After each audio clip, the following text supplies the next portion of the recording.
What's going on, everybody, and welcome back to Comic Breakdown. If you guys are new to the channel, do me a favor, hit that sub button and hit that notification bell. Make sure you're not missing any of the awesome content that we have coming out. With this video, we are jumping into A.X.E Judgment Day Prelude. From our free comic book day last week, we are finally getting the issue of Avengers, X-Men, and Eternals. This is the build-up to the big event of 2022. If you have not been keeping up with the Eternals line or the X-Men line, be sure to check out the link in my description as well as the top of this video. It is going to get you completely caught up on everything going on with those series. And while we haven't really been keeping up with everything going on with the Avengers, it's not really a necessity to jump into this story. To be honest, the Eternals is really the only required reading to jump into Judgment Day, to understand what has been happening with them and how they fit into the grand scheme of everything going on. And with that being said, let's dive into this breakdown. Alright guys, so as we jump into our Judgment Day prelude, it's really just recapping us on who the players are. We know who the Eternals are. They are the protectors of the machine, maintaining Earth and the status quo. We know their job is to stop any excess deviation. This is one of the core principles, ingrained in their very DNA. It is not so much a moral obligation, so much as it is an obligation that it was passed down from the Celestials. This is their entire purpose for existence. But more recently, what the Eternals have learned is that when one of the Eternals die, for them to get revitalized, brought back to life,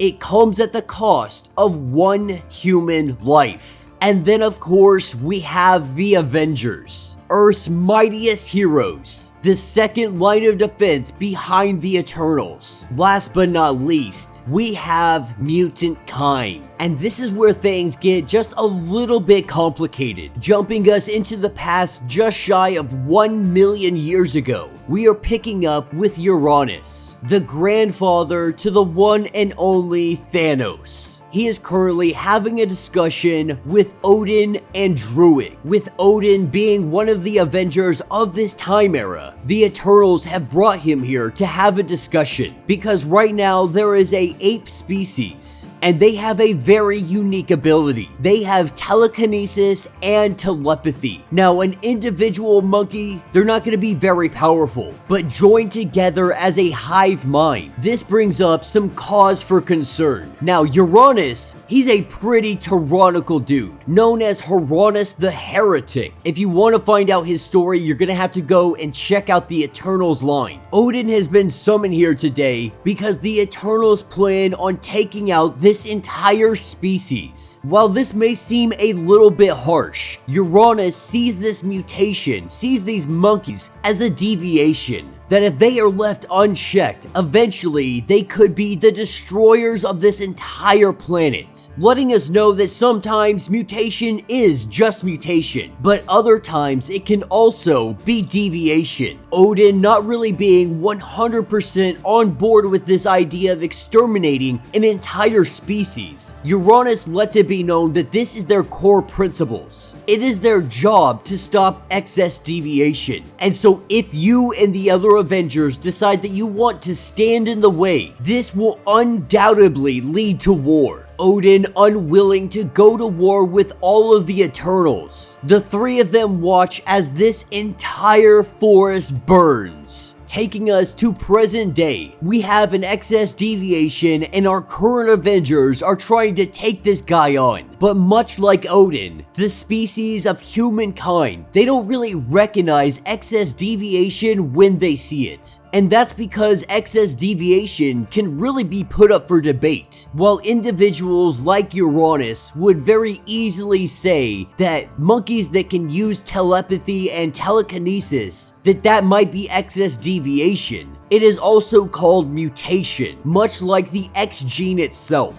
As the Avengers take this guy on, this is where we have the arrival of Icarus and a few other Eternals coming in to take out this excess deviation. They do it swiftly and very quickly by exploding this dude's head. Of course, the Avengers are always thankful for the help of the Eternals, especially when you have a monster that is just running rampant through the city. And so far, the Eternals have really helped them out and been a great asset. But the question now lies, when someone like Thanos or Uranus get into power, when they begin to question the X gene and what is mutation, what is deviation. With these questions being proposed, that is where we see mutant kind being put in the crosshairs. The Eternals have been keeping tabs on them for quite some time, using Jack of Knives to infiltrate and find out what they are truly capable of. Reporting back to Druig, this is where they have learned the X-Men have immortality. And now Druig must consider, is mutant kind an excess deviation, or is it just mutation? The X-Men having the capability to really rise to god-level status. The possibility of surpassing the Eternals themselves. Could this mutation lead to the very destruction of Earth? And if it can, what do we do about it? And so while that brings an end to our prelude, getting ready for Judgment Day that is happening in July, we are taken to the island of Krakoa. And we are getting narration from Moira. Now, she has been through a lot lately. If you have been following the X-Men line, you know exactly what is going on with her. Turning herself into the first version of the Omega Sentinel, or at least that's what it appears to be. After Mystique and Destiny attempted to assassinate her, being the individual responsible for the X gene cure, they wanted to ensure that this would never happen again. And that is only possible through the death of Moira, with her now hell-bent on the destruction of all mutant kind. She knows that these guys were once feared because they were different, but now that mutant kind is winning, they are hated for completely different reasons. Not only that, mutantdom has been keeping a secret. They have unlocked immortality, and by all appearances, it looks like Moira is trying to pit the Avengers against the X-Men, possibly even the Eternals. She could be the very cause of this war to begin with, believing that if she can manipulate the right people, if she can make the right moves on the chessboard, she can turn all of Earth against mutant kind, that they can extinguish them once and for all. Because while the Avengers have gone against the X-Men before, they have always pulled their punches. They have always held back. Moira intends to ensure that the Avengers do not stop until mutant kind has died. And this is only if she plays her cards in the right manner. Picking up with Mary Jane Watson. Mary Jane dropping her aunt off for the night after they had a television interview. As she goes downstairs, someone is waiting for her in the shadows. This someone is Moira Sentinel. Now, Mary Jane at this point, she has no idea what is going on, but Moira is easily able to overpower her, and she puts her to sleep. Because with the Hellfire Gala 2022 right around the corner, Mary Jane has an invitation, and so Moira wants to use her skin to get into that gala, much like we saw her do so she could get into the Krakoan gates and try to take out Xavier. The fate of Mary Jane now hanging in the balance, and Moira having complete access to Krakoa,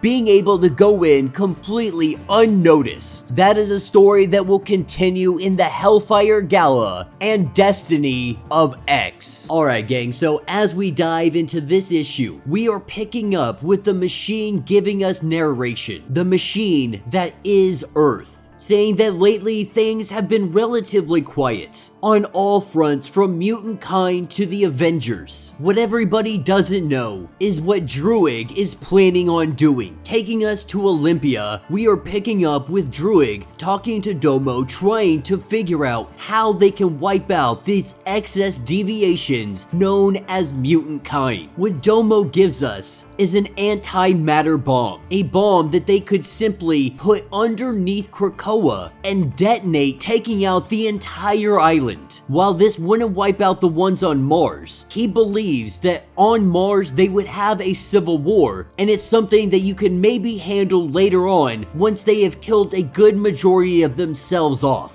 At the end of the day, killing Krakoa is striking at the very heart of these excess deviations. Because the truth is, not all of the Eternals are under his reign. Many of them, like Icarus and our main lineup of Eternals, they have taken off to Lemuria. That is because they learned the truth, that their resurrection, eternal resurrection, it cost one human life. They have three principles: protect Celestials, protect the machine, correct excess deviation. And while they cannot resist these three principles, some of these have room for interpretation. While Druig is actively saying that mutants are excess deviation, and though they technically are, they're not deviation in the way that deviants excess deviate. And it's all a matter of who is Prime Eternal, what their real interpretation of what excess deviation means. But as Icarus and the rest of our heroes, they clean up all of the debris from when Thanos and his army of Eternals had attacked them. One of these deviants, they kinda lose it. They attack Icarus because he's blaming the Eternals. She's blaming the Eternals for everything that just happened. Eternals just attacked them, and yet they are still allowing some Eternals to have a safe haven here. Even if they were here defending us, deviants have suffered a great loss on this day. Of course, this is not a hard fight for Icarus. But what we really see is Icarus struggling with everything that he knows to be true, everything he once thought to be true. At this point, he is rejecting everything from his people, believing that they have to make amends. Now that's what takes us to the exclusion. This is where Druig is currently holding Phastos. Most recently, Phastos had tried to destroy the machine, believing he was the key to helping Thanos reach his full potential. It simply wasn't that easy. Druig, like the snake he is, he wormed his way in and he was able to take the throne. But we also learned that there are usually 100 Eternals. This is common knowledge. What is not is that there are 101 Eternals. Something the machine lets us know we are gonna get onto a little bit later, that we're putting that on the back burner, at least for the time being. But Druig coming up to Phastos and letting him know, what am I going to do with you? They could simply just wipe his mind. They could start him from fresh and him not have any knowledge of anything that has happened. But Makkari and Ajax, the two of them together, they come here and they want him to do something, to do some work of great spiritual significance. And Druig's game is relatively simple. He could mind wipe him, but his friends are free and they would simply tell him. Druig knows that he needs to be able to mind wipe everybody. Once he is able to get them all in one fell swoop, then he will have them all on his side because they will be none the wiser. That's what takes us over to Celestia. And what they want Phastos to do is to create a new god. And he believes that he's simply not capable of doing such feats, even if they had all the material to do so. We also don't know what kind of god we would be creating, saying that they have no real reason to be creating a new god, that he needs a better reason if he's going to offer his assistance, trying to let them know that this is not the right path, letting them know that what they plan has far greater risks than they are anticipating. To simply don't play lightly with all of these souls. Now, what they didn't do is introduce Phastos to the individual that they kidnapped, one they believe will help bring about this new god. We saw this happen in Immortal X-Men issue number 4. Because the person that they kidnapped was Diamond Sinister. Somehow, he is going to be playing a significant role in bringing about this new god. Now, that's where we pick up with Crow and Thena having a conversation. And he worries about the future of their people living together. Because at the end of the day, they are deviants and they are Eternals. While they help rebuild this place, how does all of this end? Not only that, they have have learned that Deviants were the ones to be protected all along. So how does he tell this to all of his people? Many of them would call for war. This is exactly what he doesn't want to happen. And so while he has a huge decision ahead of him, this is a lot for them to take in. And while he is told that this is some kind of blessing, that they are the midwife of all that is wondrous on Earth, right now, they sure don't feel like it, being persecuted and punished for all of these years. Yet somehow, they were the important ones all along. One of the goals that they want to accomplish is finding a cure for excess deviation, believing that maybe then, deviants could truly be free. Taking us back over to Druig and Domo. The anti-bomb is almost ready. Druig knowing that this is the one way to bring together all of the factions of Eternals, knowing that he won't be able to hold this position of power forever. He needs something that is going to solidify his name as Prime Eternal, believing that a throne made of so many mutant bones, this could last 1,000,000 years. As they send this antimatter bomb off to destroy all of Krakoa, believing that their mission is done, they start bleeding from every hole in their face, proclaiming "protect the machine," trying to recover the bomb as quickly as possible, stopping it before it destroys all of Krakoa. They are able to stop the bomb. Now they're trying to figure out what the heck happened, because this shouldn't have triggered the principles. What Domo did not predict was the island itself. The island of Krakoa. It is a sentient being of an unusual type. It is part of the machine in a very fundamental way. They can't simply annihilate every molecule of the island. With its connection to the machine, this goes against one of their 3 principles. And so this is where he goes to his plan B, because if he is going to do genocide, he knows exactly the person that he needs to talk to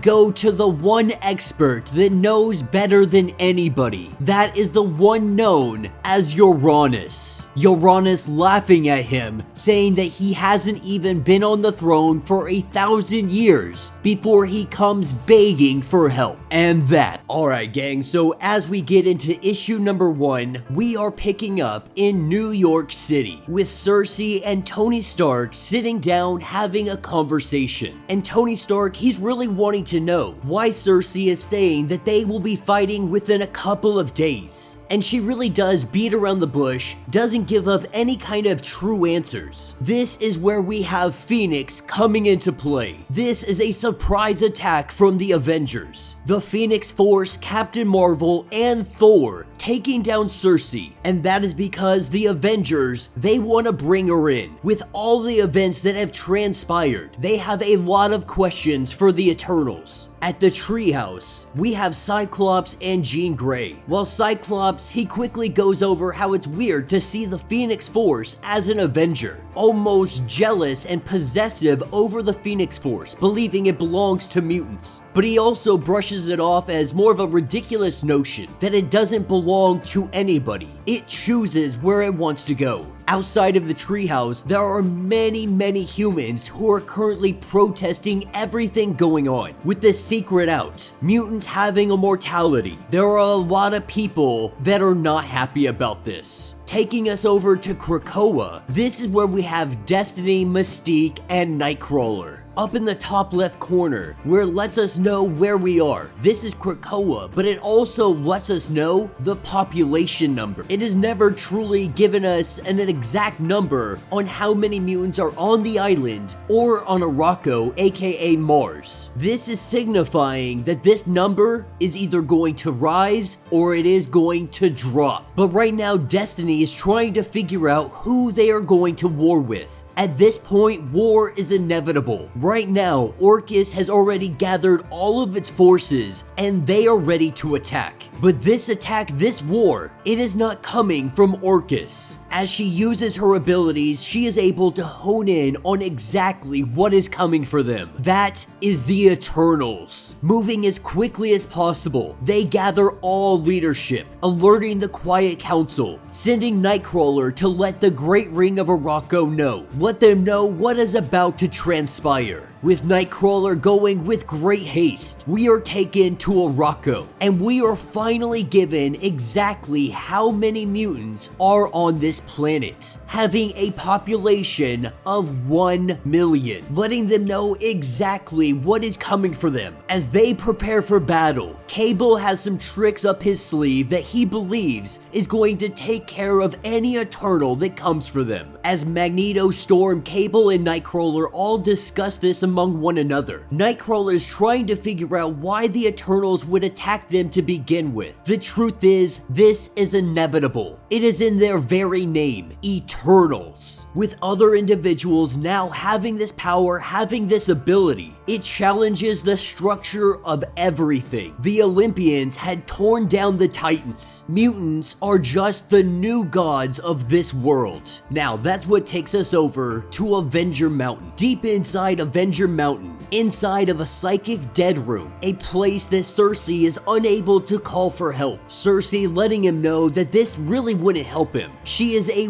world-class matter manipulator. She could give him a stroke in the blink of an eye. But Cersei does want to hear him out, to see why the Avengers have gone through all of this trouble to try and interrogate her. And so Tony, he really just cuts to the chase, letting her know that last month, the Eternals had snuck into Avengers Mountain, trying to do something cosmic. And the truth is, Tony doesn't even really care about the reasoning why. He has done many things that he has had to justify, and sometimes those plans, they go sideways. The only issue is that Thanos arrived on Earth, and Earth was also minutes away from destruction. And while Cersei, she may regret this makes Tony Stark understand that this was not a mistake. To be honest, that's not even an apology. Tony Stark knows that Cersei is hiding something, not really getting anywhere in this interrogation. This is where we have the Stars and Stripes Captain America walking into the room. Cersei, once upon a time being an Avenger, Cap wants to give her the benefit of the doubt, trying to figure out why the Eternals are about to go to war. And Cersei really doesn't understand what they're talking about, thinking that maybe this is just a sick joke. This is when it all clicks. Her and some of the others, they had split off from the Eternal Society. They have no idea what Druig has been up to. Cersei letting the Avengers know that it is not her they need to be worried about. As we jump over to Olympia, we have the Eternal Capital 1 hour earlier, and Druig is making his case for war, telling them that their third principle, correct excess deviation. For 1,000,000 years, this has been their job, to protect this planet from deviants. The only problem is that they missed some, saying that mutant kind and its X gene, it came from deviants. Now colonizing Mars and having the ability of immortality, the deviation would go on forever. And so now it is time to correct it. He has come to ask everybody for approval of the Unimind, being the eternal duty of all of them to correct this deviation. He gets the blessing to use their greatest weapon, and that's what takes us to the exclusion, the prison for Eternals. This is where Uranus is locked up, and Druig has been using his council to wage his war on mutant kind.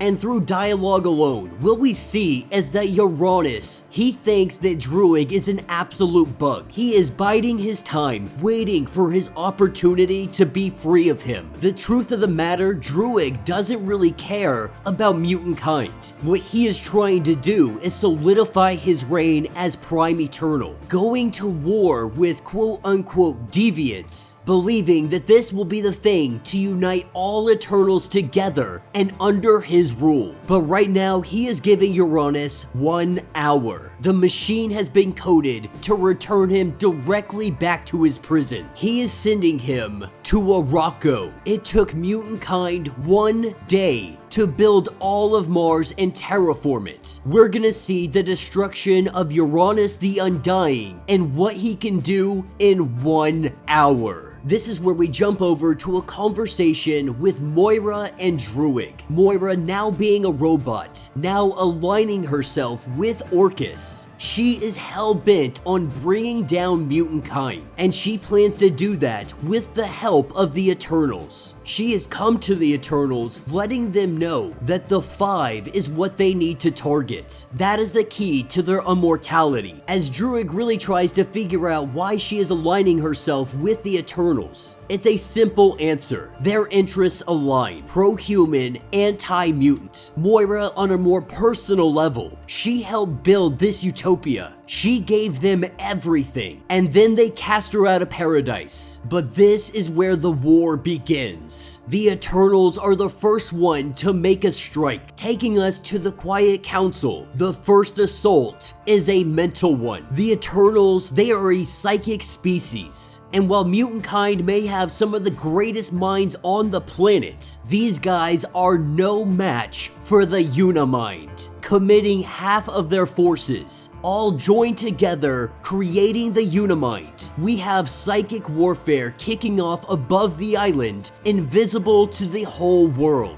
The point of this initial attack is for some shock and awe, distract and take out the leadership, cause confusion. They also send in an attack fleet.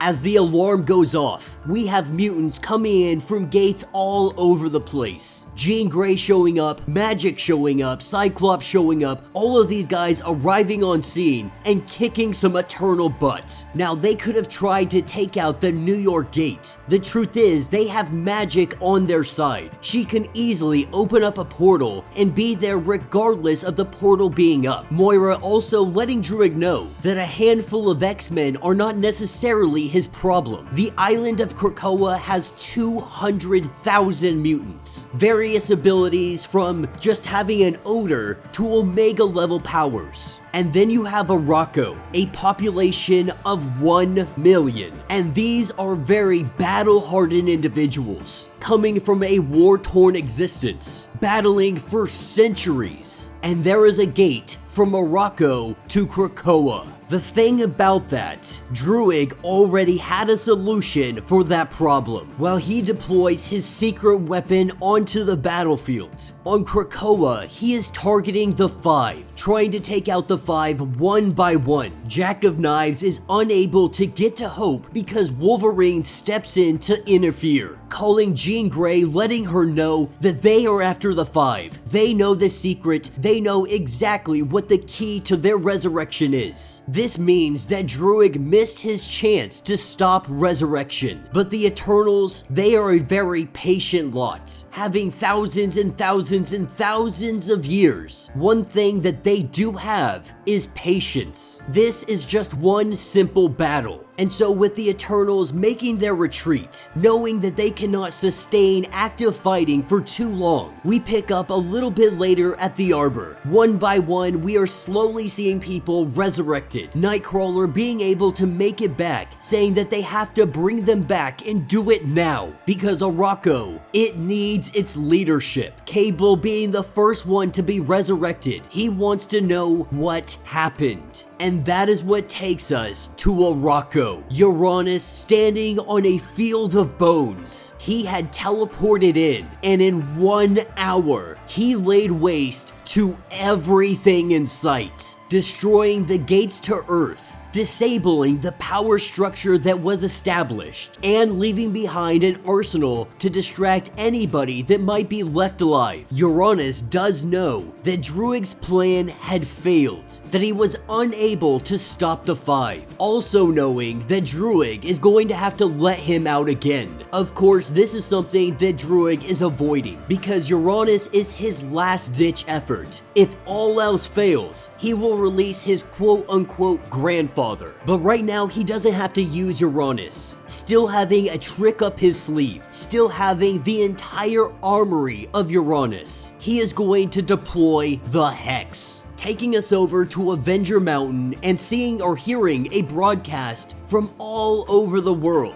Word is out that Krakoa was attacked, and Druig is giving a message to the people of Earth, letting them know that mutant kind, they are a danger, one that has been left unchecked for far too long, apologizing for letting this go for so long, he is assuring them that they will protect them from mutant kind, but also letting them know not to fear the towering death machines that are emerging on the western seaboard of the United States. Because these are no death machines, they are the Hex. They are Eternals, letting civilians know that they need to head inland because things are about to get very, very messy. Captain America calling the Avengers. They are trying to figure out what their next course of action is going to be, knowing that Cersei is still hiding something from them. Tony Stark getting some alerts. Somebody has come into Avenger Mountain. That somebody is Makari and Ajax, and having with them Sinister. Recently kidnapped, they plan to use him to create a new god. That is why they have come to Avenger Mountain. These two Eternals letting the Avengers know that they do not come here to fight. They see two possible outcomes. Eventually, all the lives will be rendered nothing but dust, because this is a holy war born of holy scripture. A god can rewrite that scripture, bring an end to the war altogether. And so what they want from Tony Stark is to help build a god. Tony Stark wanting to get on board with this. But his question is, how do we build a god in a couple of hours? But they have all the ingredients to make a new god, because Avenger Mountain itself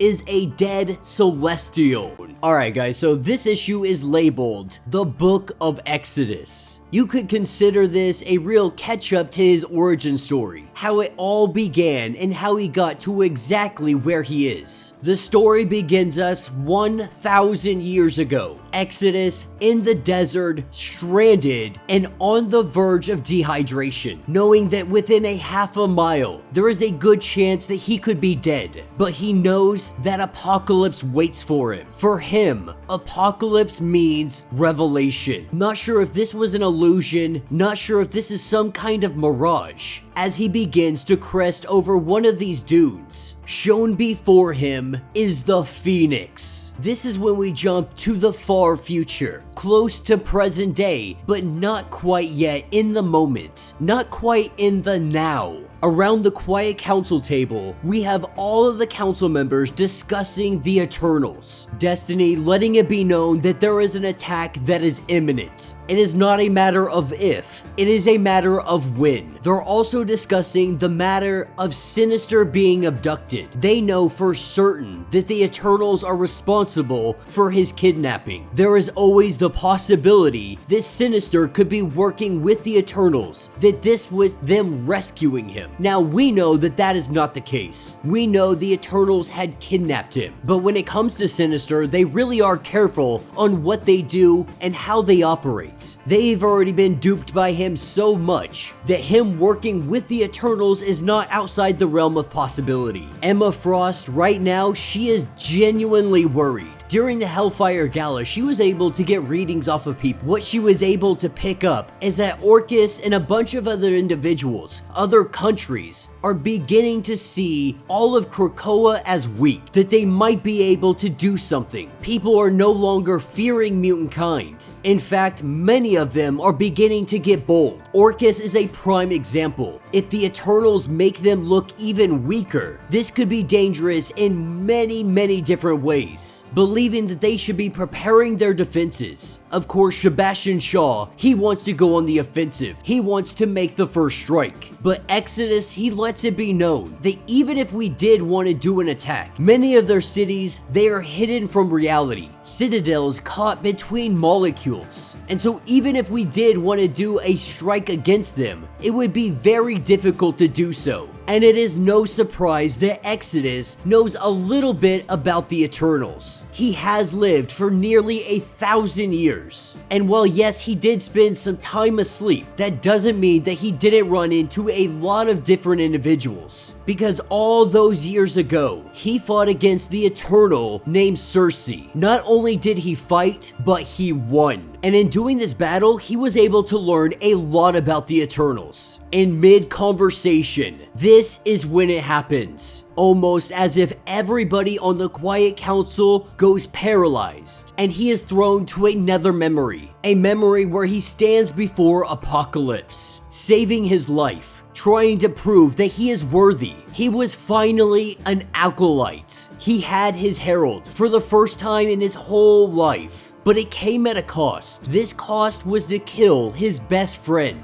That just so happened to be the Black Knight of this era, the one known as Garrington. Listening to his Messiah, this is the first time that he met the Eternal known as Cersei. He was easily able to defeat her. Not only that, he had the life of the Black Knight in his hand. He realized in this moment that he was being tempted by the devil, Apocalypse being that devil. And while Exodus, he doesn't necessarily see this as an insult. In fact, he believes being called the devil is a compliment because Satan is an adversary. The adversary plays their part. Apocalypse may be a vile individual, but he is at the very core of his faith. Exodus, of course, falling to Apocalypse, buried him alive and left him for dead. Exodus coming back to the now. He knows that they are under psychic attack. The Unimind is upon the Quiet Council, and they are trying to paralyze everybody on the council to stop them from doing anything, not allowing them to act, trying to shove their consciousness down into their memories, knowing that he has to wake up, throwing him back to a memory where Magneto had freed him from his burial, sleeping for the better part of 1,000 years. When Magneto had come for him, Exodus believed this to be his Messiah. It didn't take him much time for him to understand that he is now the only true church, that the cross he once bared, you turn it sideways and it is an X. An X that every single mutant carries with them, within their very genes. All mutants carry the cross. Magneto fallen time and time again. It didn't take him long to understand that this guy is not the Messiah. He is just yet a prophet to guide him along his path.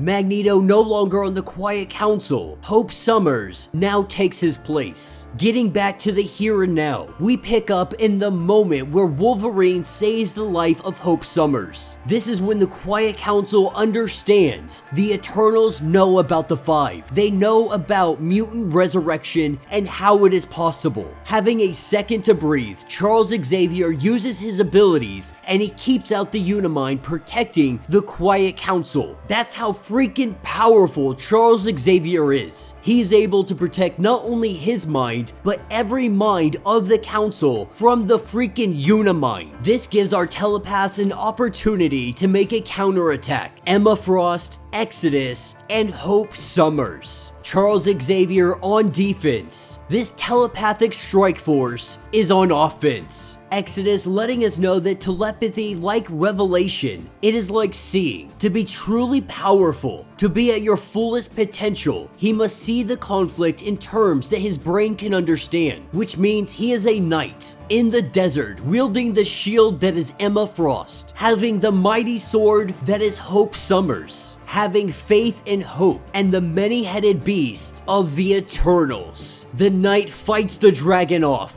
breaking his way into the Unimind. The Eternals try with everything they can to capture him. This is when he is thrown back to yet another memory, when there were only 200 mutants left alive, when the Scarlet Witch said no more mutants. He was on a pilgrimage seeking purpose, but being able to find nothing. He had taken to torturing his body, standing next to a freaking sun. He did this to try and test his faith. Mortification of the flesh. Before the fire could consume him, he remembered of Hope, a child born, the first since the witch swept them all away. Believing that his Messiah has returned, he swears to never kneel as long as she stands. This is when Exodus wakes up after being unconscious. Hope and Emma letting him know that they won. They were able to repel this attack. The Eternals are now on the retreat. But even with their retreat, the Eternals, they give out a message to the world, letting the world know that mutant kind has gone unchecked for far too long, that it is now time to erase this excess deviation. And rising all around the world, we see the Hex, giant eternal beings that are gonna be used to wipe out mutant kind. Now, they were really hoping that they would have a little more time before that next attack had come at them, but Exodus has no fear in this matter, telling Hope to retire to safety and return the fallen warriors, guard the flame of mutant life, and Exodus will go to slay these dragons, because he is the rock in the hand of Cain.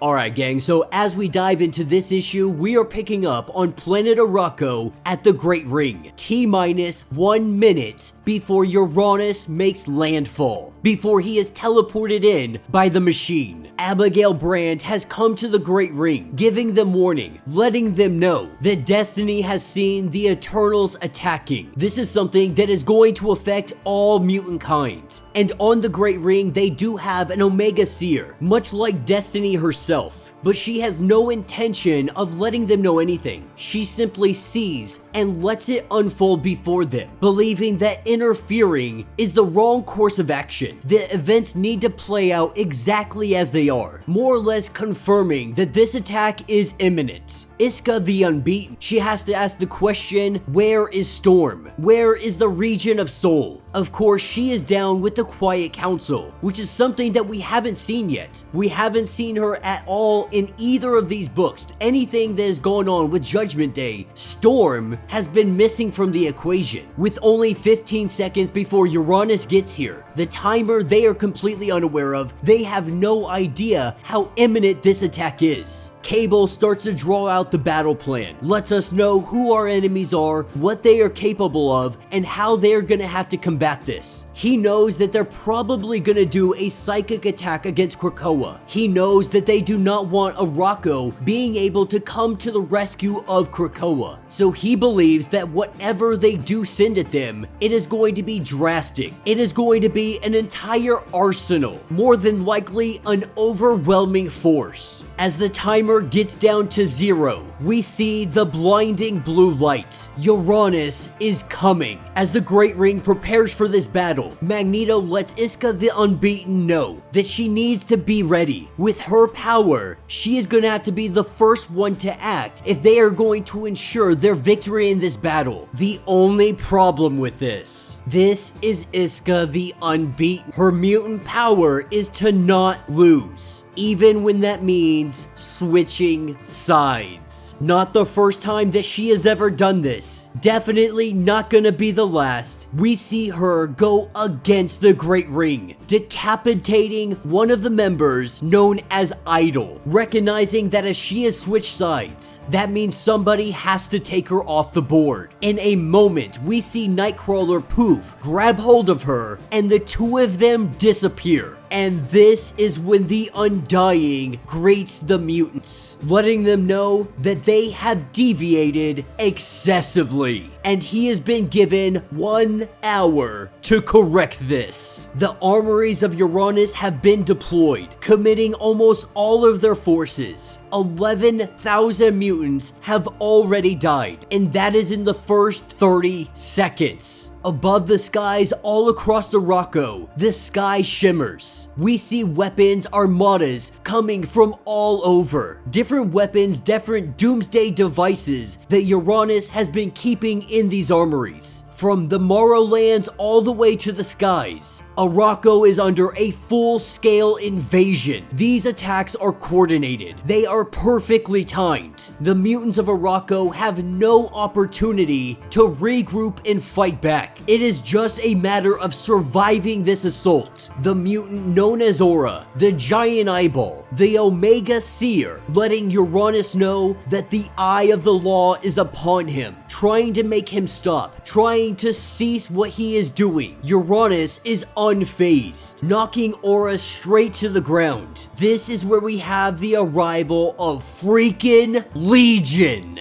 Uranus, believing that he looks very interesting, Legion tells him outside. The two of them flying up into space. This gives the members of the Great Ring an opportunity to regroup as they are trying to assess everything that is going on. In the matter of 35 freaking seconds, we see Uranus return back down to the surface, and Legion is gone. Lotus supplying Magneto with as much metal as he can possibly take on. He shoots a continuous wall of shrapnel directly towards Uranus. And this is actually a very rare occasion. The Mutants of Arakko, they're not one to do circuits. Circuits is when two mutants get together and they combine their powers, making them more powerful, making them do feats they never thought they could do, such as terraforming Mars or being able to resurrect people, such as the Five. What is even more rare is when we have Omega circuits like Magneto and Lotus. The truth is though, this battle has already been lost. A.X.E the Unbeaten had turned on them immediately. Legion was taken out in half a freaking minute. It is only a matter of survival at this point. Over the course of the next couple of minutes, we have the Brotherhood of Arakko who is putting up their fight. Nova is dueling in his fight. A.X.E the Unbeaten has gotten rid of Nightcrawler. She finds herself in the ocean being trapped by a monster, the one known as Sobenar, as she tries to free herself. Magneto is trying with all of his power to be able to hold Uranus, wrapping him in as much metal as he possibly can. Between the magnetism and the telekinesis, they are actually being able to fight him. He even believes that this is impressive. Unfortunately, it is just not enough.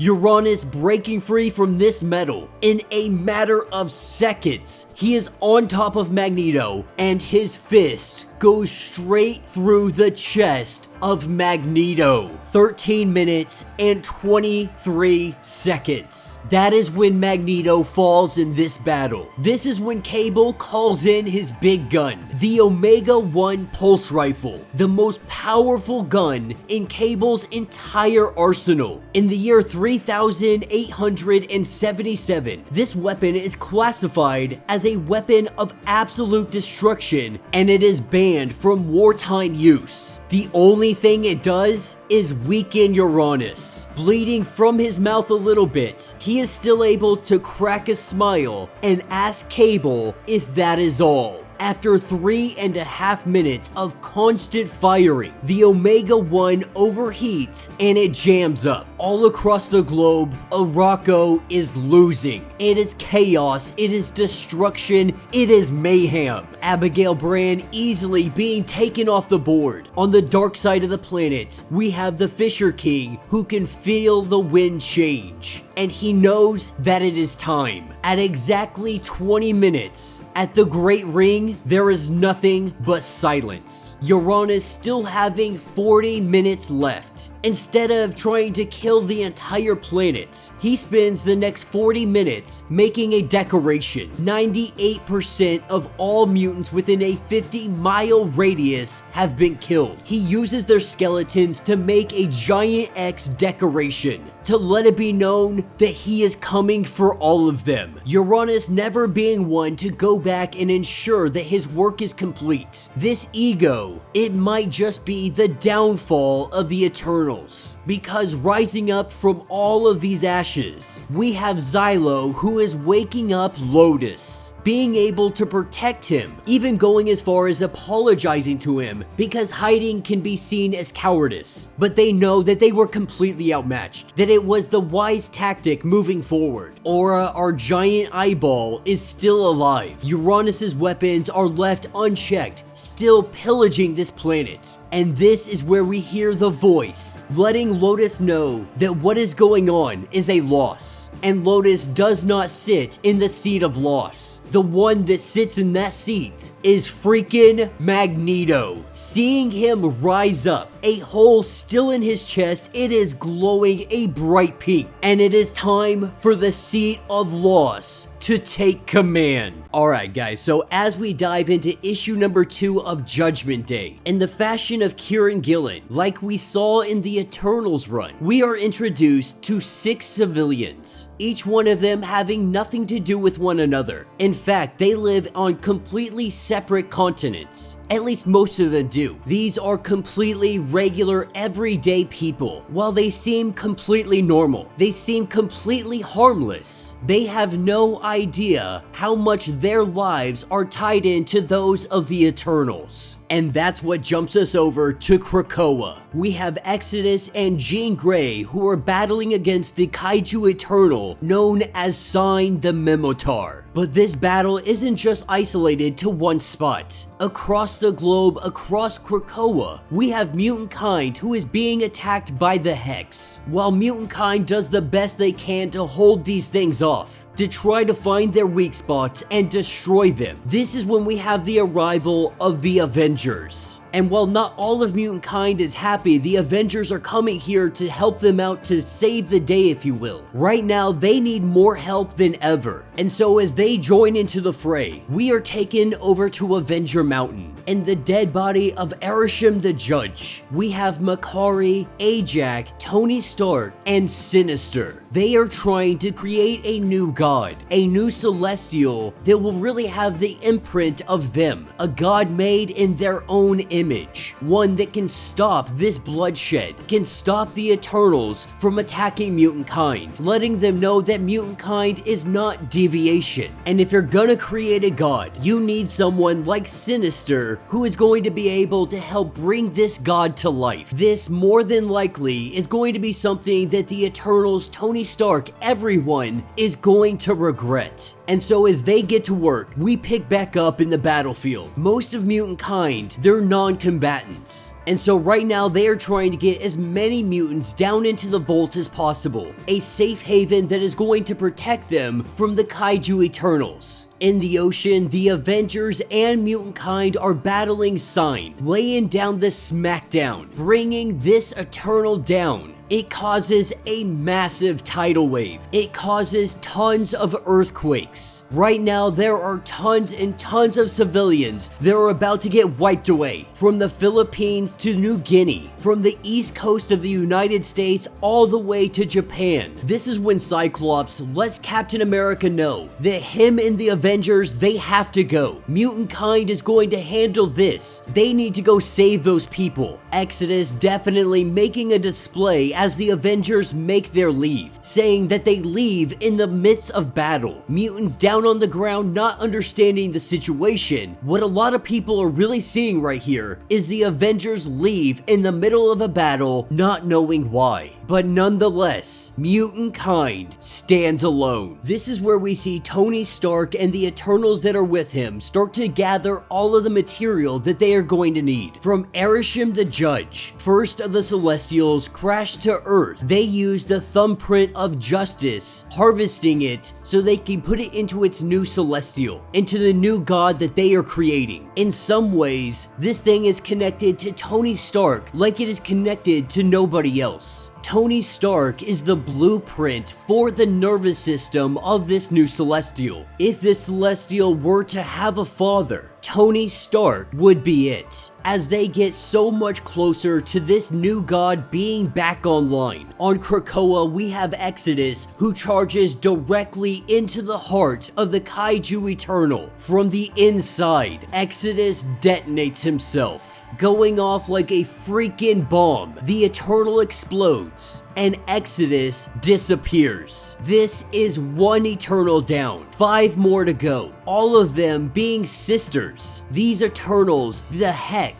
they are all connected. They are connected in a way that mutant kind has yet to truly understand. This gives them just a moment to breathe. The 5 working with great effort to resurrect as many mutants as possible as quickly as possible. All of them being psychically briefed on what has been going on, at least since their last backup, and they get right back into the fight. And this is when we get a glimpse of those 6 civilians yet again, but of those 6 individuals going about living their life watching everything happen on the news. One of them falls dead. His life force has been taken by the machine to resurrect Sign. The other 5, unknowingly, their lives will come to an end, with their lives being intertwined with the Eternals. How long is it going to take for everybody to find out the Eternal secret? That for every eternal death, it cost 1 human life. Taking us over to Avenger Mountain, we have Vastos, who is quickly getting this work done. All of these individuals combined, they have created a new god, ready to go online, ready to bring this war to an end. They get ready to deploy it onto the battlefield. And that's what takes us over to Krakoa. Jean Grey out here battling with Exodus by her side. They are learning each other's combat every time they have a conflict, learning each other's tricks, how they can do things, and how their tactics really play out, which means both sides are getting smarter with each fight. This is when a portal opens up, and from that portal falls a god, as Sign begins to tear apart the island of Krakoa, trying to lift it up from the very earth that it is stuck to. Our new Celestial falls down to the ground, now alive and now ready to judge, giving the order to all Eternals to cease. They take their leave as everybody rejoices. They now have their god, what they believe to be a just god. But this is when the new god, he lets the people of Earth know that they are nothing more than bickering children, that the planet has been ruined, that they have acted with unrelenting unkindness, having no other choice. This is humanity's Judgment Day. The people of Earth have 24 hours to prove themselves. They will be judged not just individually, but also collectively. If they can prove that they are more just than wicked, they will be allowed to keep on living. But if they are found lacking, this species will meet its demise tomorrow. Alright guys, so when we open up with this issue, it is just really giving us a quick recap on everything that has been going on. Uranus had done all of his destruction on Mars. Jack of Knives had a failed attempt at taking out the 5, having failed taking out their resurrection protocol. Druig has called in the big guns. That is the A.X.E. These are 6 skyscraper warlike Eternals. Giant freaking kaijus. Because Marvel absolutely loves kaijus and they love attacking mutant kind. And so with the A.X.E. continuing their siege, our Eternals that are in Lemuria, they are currently discussing what they are going to do. Of course, Icarus, he is ready to jump into the fray, believing that there is an injustice happening and they need to go stop it. Individuals like Fastos, they do have concern if Druig is releasing the devil himself, the one known as Uranus the Undying. What extent will he not go to? This is when Ajax and Circe, they bring their plan. The plan to create a new god. One that they program. One that will end this war. The truth is, this is a pretty good plan. It is really the best plan that they currently have. There is only one issue. Fastos has already seen these plans. In fact, he let them know that those plans would eventually lead to a war, because what they had in mind, they had to kidnap Mr. Sinister. This war just conveniently happened. If this war had not broken out, this war would have probably started anyway because of Circe and Ajax, because of their attempt to create this new god. They were gonna do it regardless of the circumstances that are currently ongoing. And Ajax lets him know that regardless of the why I did this, right now it is the best defense if we are going to stop this war. And so as he agrees, the two of them, they head off to create the new god. The rest of our Eternals, they head off with Circe to do a seance. Going into the very bowels of Lemuria, they need something from down there that is going to bring this celestial to life. And that is what brings us to the Deviant's most sacred and profound sites. A giant crater in the ground.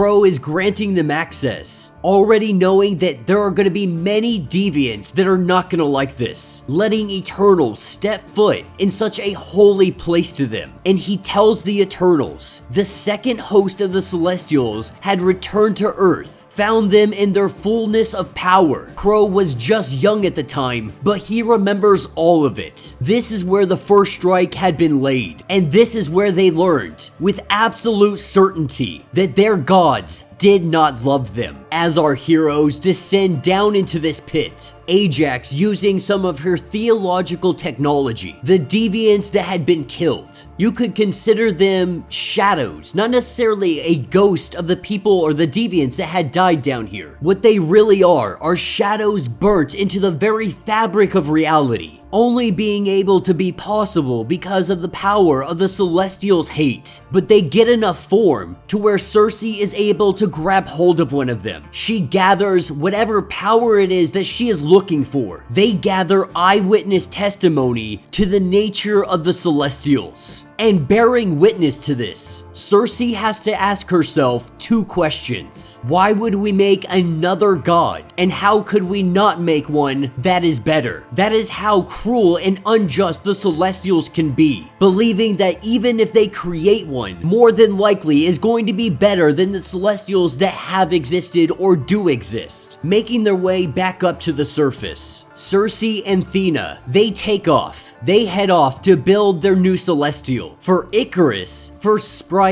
and for Kingo, it's time to smash some skulls. Before they do head off, Crow decides that he's gonna interject a little bit. The truth is, you're free to go off, fight Druig, fight the Eternals on the front line. But he tells him to look around, that you will go off, you will be the hero, but the Deviants, this city, will pay the price. But what Crow is really proposing is to use a little bit of stealth, something that Icarus has never been great at. Because if Deviants are gonna get involved in this fight, he wants it to be because of their actions. They don't want to get blamed for the actions of Icarus and whatever it is they plan to do. And so he gets an idea. That's what takes him down to the subspace tunnels, deep inside the machine, walking into this shadowed cave, looking for an old friend. This old friend just so happens to be Gilgamesh. And if there is anybody that is going to want to stop Druig, it is the Forgotten himself. Now this is when we head over to Olympia. In the war room, Druig is currently watching as this siege unfolds. Right now, 5 of the 6 Hex are currently operational. One of them recently being taken down by Exodus. We saw that in Judgment Day issue number 2. But that's not the only thing that is going on. There is still a siege happening on the psychic level. That is where Zurus comes into play. The psychic battle between Zurus and Charles Xavier. And this is a very unique battle because Charles Xavier, without question, he is the stronger one. He can deal a heck of a lot more damage. The only downside, they are made of flesh. Now, when it comes to Zurus, he may not necessarily be as strong as Charles Xavier, but he has the defense. He has the durability. They even give us an example that Charles Xavier, he's like an AD carry. He does all the damage. Zurus, he's got all the hit points. He is the tank. But Zurus isn't trying to win this battle. He is simply keeping the heavy players at bay, keeping them distracted while the Hex does their siege. But out of everything that we have learned, Druig has highly underestimated mutant kind. Picking us up in the exclusion, we have Kalos the Destroyer, the one of the Oceanic Watch. A very powerful individual. He is able to unfold into a Hydra pattern, and today he is going to be tested. We have the Forgotten, Icarus, Kingo, and Sprite. They have come here to open up a gateway. Using the stealth suits of the Forgotten, they got as close as they possibly could. And while Icarus and the others are battling the Hydra, we have Sprite that is off to the side, manipulating the system and changing some things up. This is opening up armory access. Doing a hit and run mission, Icarus reaches out to Jean Grey, reaches out to all the X-Men, and lets them know that the way is open. That is when Druig and the others, they get the alert. There are intruders in the armory. With with magic leading the way. They have infiltrated the armory. The armory is what fuels the Hex. This is where they get their power, their weapons, everything. And so if you can cut off the supply line, then you stop them from being any kind of real threat. And so with Druig sounding off the alarm, he knows that the Forgotten is here, putting everybody on standby, making sure that they cannot escape. Because Druig, he believes that they are trying to run. The truth is, they have some other plans. Before they get out of here, they have one more thing that they're gonna do. And this is where we see Icarus come up behind Zurus, and he blows his brain straight into another dimension. See, this doesn't kill Zurus. His mind just has a missing connection, which means no human has to die, and he is completely taken off the battlefield. In a matter of minutes, the eternal siege against the X-Men has dropped. But Druig still has some hope. The Hex are running on fumes, but when the last one is resurrected, they believe that this is going to be the final blow that they need to take down Krakoa once and for all. Of course, Druig is going to be very disappointed. Taking us to Avenger Mountain, we have Phastos, who is finishing up on this new Celestial. As it comes to life, it speaks those words. What we saw at Judgment Day issue number 2. Humanity has 24 hours to justify themselves. But this also stopped the siege entirely. All of the Hex had been sent back home. And so now everybody is looking to Druig. He honestly has no idea what to do here. And so he puts everybody into a full retreat to work up their defenses and figure out what they're going to do next. But in small circles, some of the Eternals, they can't help themselves but think, what would Uranus do? Power is slipping away from Druig. People are seeing his weakness. And we could very likely in the future see a new Prime Eternal. The devil himself could take the throne. With Gilgamesh and Icarus making their escape, he does leave a message on the wall as he burns it into the stone with his vision. It reads, "Death to the Eternals." Alright gang, so as we jump into this Judgment Day tie-in, it jumps us right into the fray. We have the X-Men team who is currently battling against the Hex, the giant eternal kaijus. As our heroes do everything they can to prevent the Hex from creating a beachhead. On the beach, this is where we have Forge. And Forge, he likes to make an entrance. On this beach, he has a giant freaking artillery cannon. As he gets this thing locked and loaded, he takes aim, he makes his shot, and the kaiju takes one heck of a blast. What Forge just did, he coated this thing with tiny machines. Eventually, these things are going to turn into crystalline, and then eventually, it'll go into hibernation. And that is exactly what happens. And while they have one down, the rest of the Hex are just on the horizon. Jean Grey taking the opportunity to communicate with Icarus, bringing him into her mind. He almost forgets how powerful Jean Grey actually is, and even letting her know that they have overlooked mutantdom for quite some time, recognizing that this is going to be a great error on their part. But Jean Grey, she wants to stop the war, letting her know that if they do kill them, they will return because they are Eternals. If you truly want to take them down, you have to cut their supply lines. A lot of this we saw in Death to the Mutants issue number 1,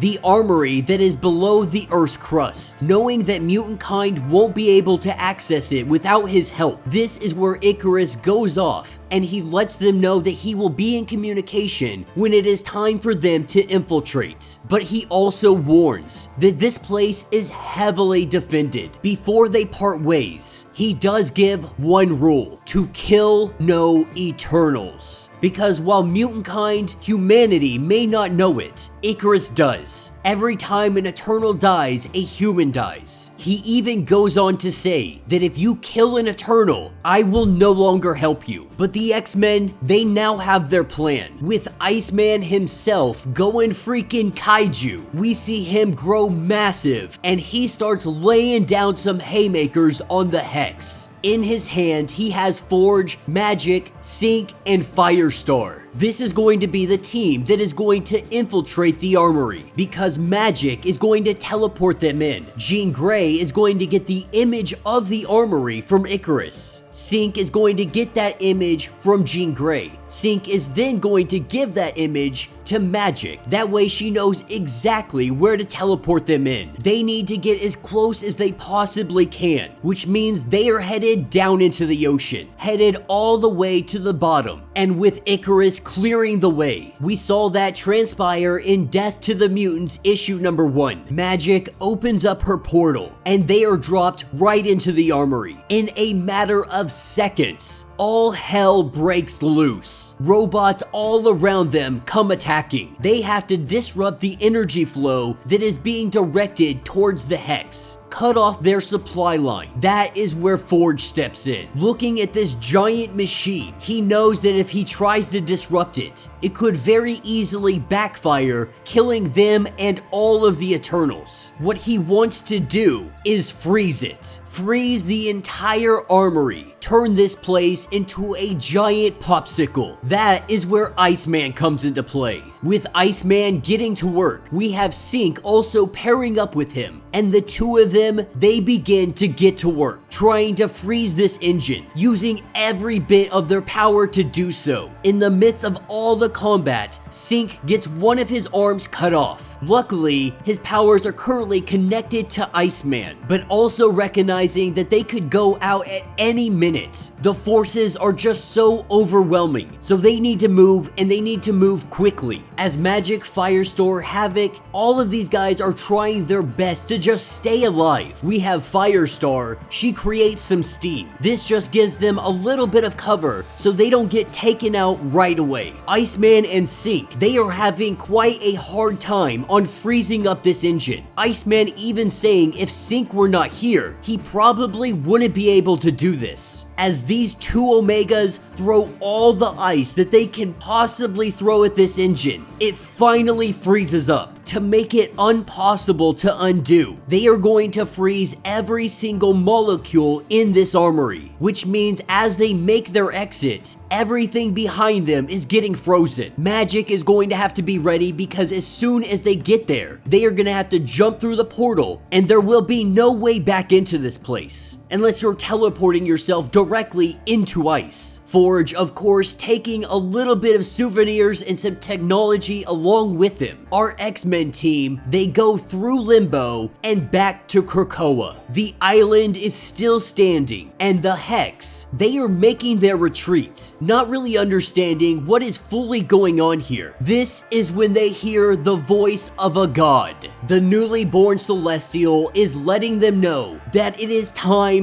for judgment, telling them that if there is more just than wicked, they will live. But if they are found to be lacking, there will be no tomorrow. Talking specifically to the X-Men, letting them know their adjudication has begun. Alright gang, so as we pick up with issue number 3, the Celestial has come to life. The progenitor has laid down his law. They have 24 hours to prove themselves. Now, obviously, this is not the outcome that Ajax, Makari, Tony Stark, and Sinister all had in mind. Well, maybe Sinister, we don't know that just yet. He's always scheming at his own plots, so who knows what his overall goal will be. But our Eternals, they are concerned because they just created what they believe could be an unjust god. Because if a god is going to drag them down with every single sinner, how could they call this justice? For them to rationalize this, they kinda blame Tony Stark, saying that they let a mortal man like him interfere with creating a Celestial. Right now though, the blame has to wait. Captain America letting them know that they made this mess and it is time to clean it up. This is when our Celestial decides that he is going to judge Captain America first. And he lets Captain America know that he has dreamed of a better country. He has tried to inspire this for over a century. This country being the world leader, the world being in the state that it is. Not only that, but it seems to be getting worse every single day. Because of this, our Celestial lets Captain America know know that he is a failure, that he does not pass judgment. Tony Stark immediately recognizing that if the Celestial is going to judge Captain America so harshly, so incorrectly, what chance do the rest of humanity have? But Captain America is not going to play at this Celestial's game. He is going to go attempt to keep the world calm, while Tony Stark tries to figure out a way out of this. And that's what takes us over to the exclusion. We are picking up with a conversation between Druig and Uranus, with Druig showing him what the progenitor has to say. Uranus is quite happy, believing that this new god is much better than the old Celestials, because he recognizes this world for all of the failures and disappointments that it is. He believes that this world needs to be wiped clean. Druig had really come here just for some kind of institutional advice, some knowledge that Druig might not have. This is when Uranus, he decides to give him a little bit of education, that this thing, it did judge Captain America, judged him in his failure of fulfilling his duty. And so he poses the question, if the Celestial is to judge us, then the Eternals have also been failing in their duty, but it is not too late for them to make amends, reminding him that any deviation is excess deviation. Druig letting him know that he is correct. He gets in communication with everybody else, and he puts the attack back into full effect, preparing the Hex and sending them back out to battle. The psychic siege continues. Uranus still trying to get out of his prison, letting Druig know that if he were serious about doing this, he would let him loose. But this is something that Druig will not do. This is his Hail Mary pass. This is his last resort. Because Druig knows when he lets him out, his days as Prime Eternal are going to be numbered. Picking up with Ajax, Makkari, Phastos, Tony Stark, and Mr. Sinister. They let it be known to Tony Stark and the others that the Eternals march again for war. And after much studying of their new Celestial, trying to find the weak spot since they did build it, they have the schematics. Tony Stark says that there is an eternal node inside of the Celestial, and that if they were hit this thing hard enough, the entire Celestial would fall to pieces. This is when Ajax starts to interfere, because they have created a new Celestial. This is a new god for them. This is something that they can't simply just turn off. Not that they can't, but they won't. But Phastos also lets us know that if they did do that, there is a possibility that it could explode. In this explosion, it would cost the lives of millions. And so with this idea being taken off the table, Tony Stark and Phastos begin to find some other kind of way. When Ajax and Makkari decide to leave the room, Phastos lets him know that those two, they are very much believers in their gods. That if he can find a way to take this down safely without taking out the lives of millions of people, that he should do it. But if they go down this path, they must do it in secret, because their principles, these will cause them to act. Eternals are not allowed to kill Celestials. It is programmed into their very DNA.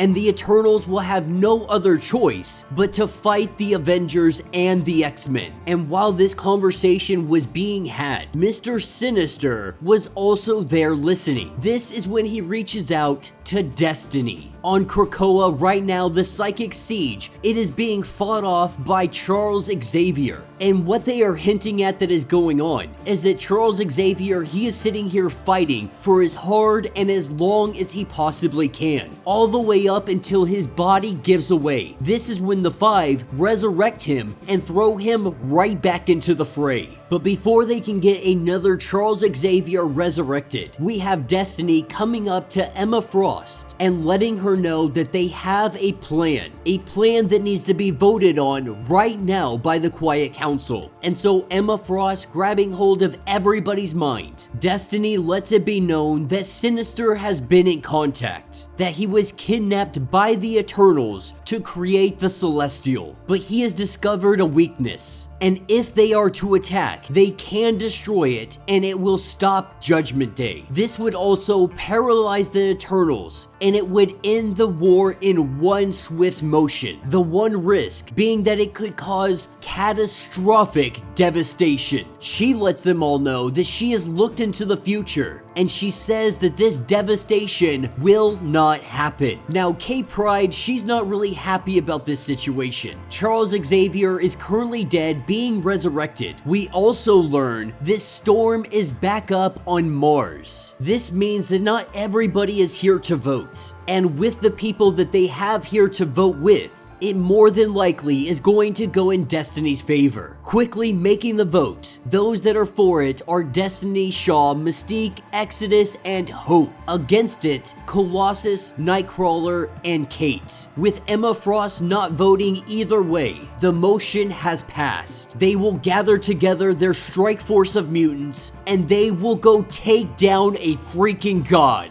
And of the mutants that are selected, Jean Grey and Scott being among them, the Quiet Council will not let them know about the possibility of a catastrophic devastation, that the blood will fall onto the hands of the Quiet Council. One of the concerns is that taking these guys off the front lines, that means Krakoa is going to be in a weakened state. And we are currently in the middle of a freaking siege. But Emma Frost has been working on a little diplomacy. As we have gateways open up, we see Crow and his army of deviants come walking through the gateways, letting Cyclops know that they are here to stand with their fraternity. And while Cyclops will say that they aren't deviants, they share enough DNA for the deviants to walk through the portals. And Crow, at the end of the day, he doesn't even really care about that, because anybody on the wrong side of an Eternal's lance, that makes them deviant enough for him. And so he tells the X-Men to go save the world. They're gonna slow down the Eternals with sheer numbers alone. Now, taking us back up to the North Pole, we have Tony Stark and all of the others still trying to figure out some other option, because Makkari and Ajax, they don't want to shut down the god. This is their new god. To do so would essentially be blasphemy. But while they sit here and discuss what their best options might be, the alarm goes off.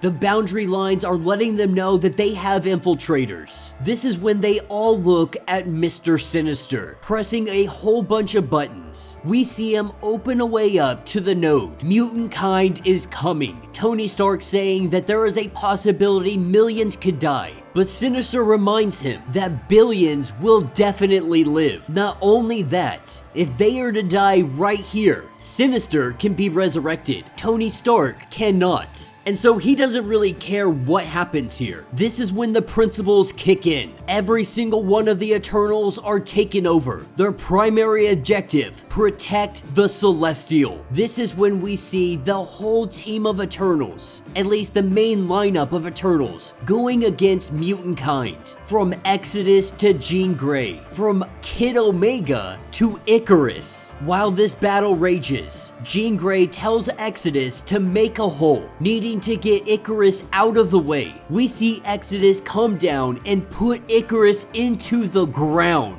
Having her opening, Jean Grey gets inside, with Iron Man going in behind her trying to stop her. Jean Grey lets him know that it's already too late. Using her powers, she cracks this node. Now, of course, Jean Grey, she had no idea what was going to happen. She had no idea the possibility of this thing exploding. The Quiet Council keeping this information from them. Tony Stark lets her know that it might be good. It might be okay. And all seems well until it is not. In a matter of moments, an explosion that is able to be seen from freaking space, the Celestial detonates. We see an entire city wiped off the map. Women, children, everything. And this is when Jean Grey finally recognizes none of this is real. All of them have been inside the mind of the Celestial this entire time. Jean Grey even beating herself up, saying that she should have known. One of the very few individuals that could have known. This annihilation did not happen, but our Celestial did let everybody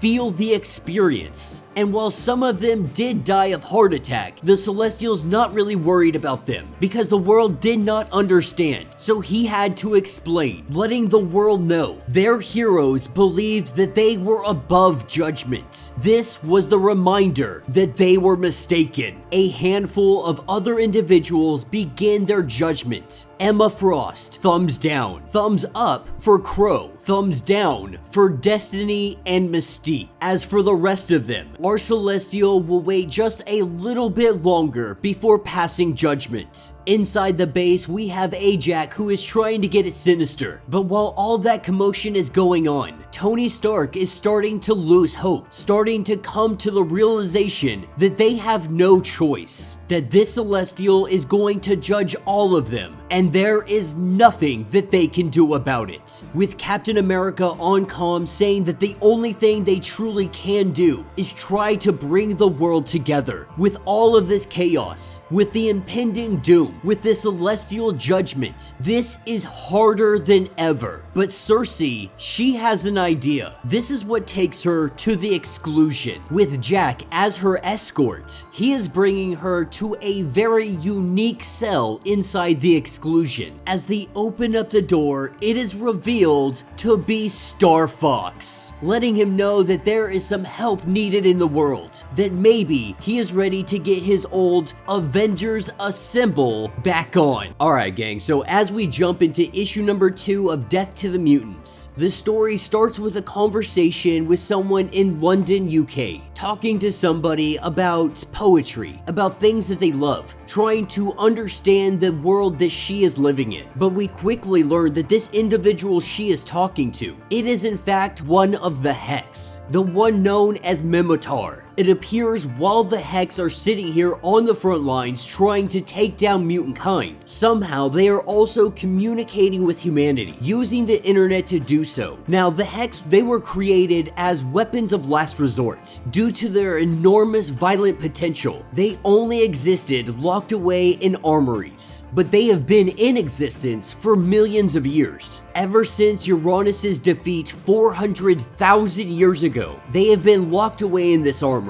They have sat here and they have waited. And while they are very destructive in nature, some of the most violent weapons to ever be created, at least by the Eternals, there seems to be a different side to them. This is when we jump over to Lemuria, and we have a conversation between Emma Frost and Crow. What we are seeing is their alliance begin, but Emma Frost, she is a little bit skeptical, not sure if they can trust the Deviants, not sure why they're really trying to join up with them to begin with. Crow lets it be known, if his enemies believe them to be Deviants, believe mutant kind to be deviation, that is enough for them to go to war. They simply won't let them stand alone. While everybody else may let Deviants stand on their own, they know what it is to be persecuted, to be hunted, but there is also a little bit of self-interest in all of this. The Eternals, they need to be defeated. He knows that if Uranus is let go, if he is released from his prison like he was on Arakko, if they do that here on Earth, they might as well just be dust. In these dark times, they need powerful allegiances. Mutant kind is one of the most powerful that you can get. And that is when we are thrown over to the battlefield. We see all the Deviants making their way through the gates. That is when we learned that Deviants can in fact walk through Krakoan gates. That their DNA is enough like mutant kind, it allows them access. And even the machine still questions, how much are the Deviants and mutants really alike? Are mutants in fact excess deviation? Maybe, maybe not. But one thing is excess deviation, and that is an excess deviant. And this is where we see Crow and his army. They have a deviant that has gone into excessive deviation, using the third principle against the Eternals. They take these excess deviations, those that have turned into murderous monsters, and they start hurling them at the Hex, at all of the Eternals. Because of this, they cannot help themselves. The programming kicks in, and they go chasing after them. These distractions help him and his entire army be able to combat this, while all of our X-Men are high-powered ones, are Omega levels. They are all currently headed over to try to take down the progenitor. But as we know, the first battle of the progenitor, it was an utter loss. It was all an illusion, created by our Celestial. After this, everybody recognizes that they are going to be judged. And how people are judged, many are going to be very upset about it. After their attack on the Celestial has failed, we have Emma Frost and Crow having a conversation again. And Crow is letting Emma know that it is time we prepare. The Eternals, they are gathering their strength, they're gathering their forces, and they will strike again. And everybody needs to be prepared for what is about to come. Emma Frost finds herself a little bit distracted, a little bit upset, mad, you could even say sad, because the progenitor, it judged her. She got the thumbs down, knowing that she probably shouldn't really care what this Celestial has to say. She does feel the pain of it. If the world ends today, she would be part of the reason that it ends. For Crow, this is something that he has been feeling for such a long time. Finally, mutant kind is understanding how deviants have been treated this entire time. His words of wisdom is that the Celestials can go F themselves. You see, Crow has been around for the upwards of 20,000 years. For deviants, this is not normal. He is an exception of the deviant race. In fact, deviants, they die quicker than humans do. With Crow being so old, he has seen a lot. That includes Arakko the Judge, the Celestial that came to his city when he was nothing more than a boy. This is something that he can never forget. That's when, before Crow, stands Arakko the Judge. This is in fact the progenitor. When he goes to make his judgment, he takes the form of something you hate, something you fear, to see how you react to it. You could say it's almost cheating to throw you off your game, to see if you are truly worthy of being alive, of getting that thumbs up. It wants to know, why did you lead your people to die on these beaches? He knew if they didn't stand with powerful people, that his people were going to be doomed. In his mind, this was a no-brainer. They either stand with the powerful, or they fall with the weak. We all know that Crow got his thumbs up, but what is even more, every single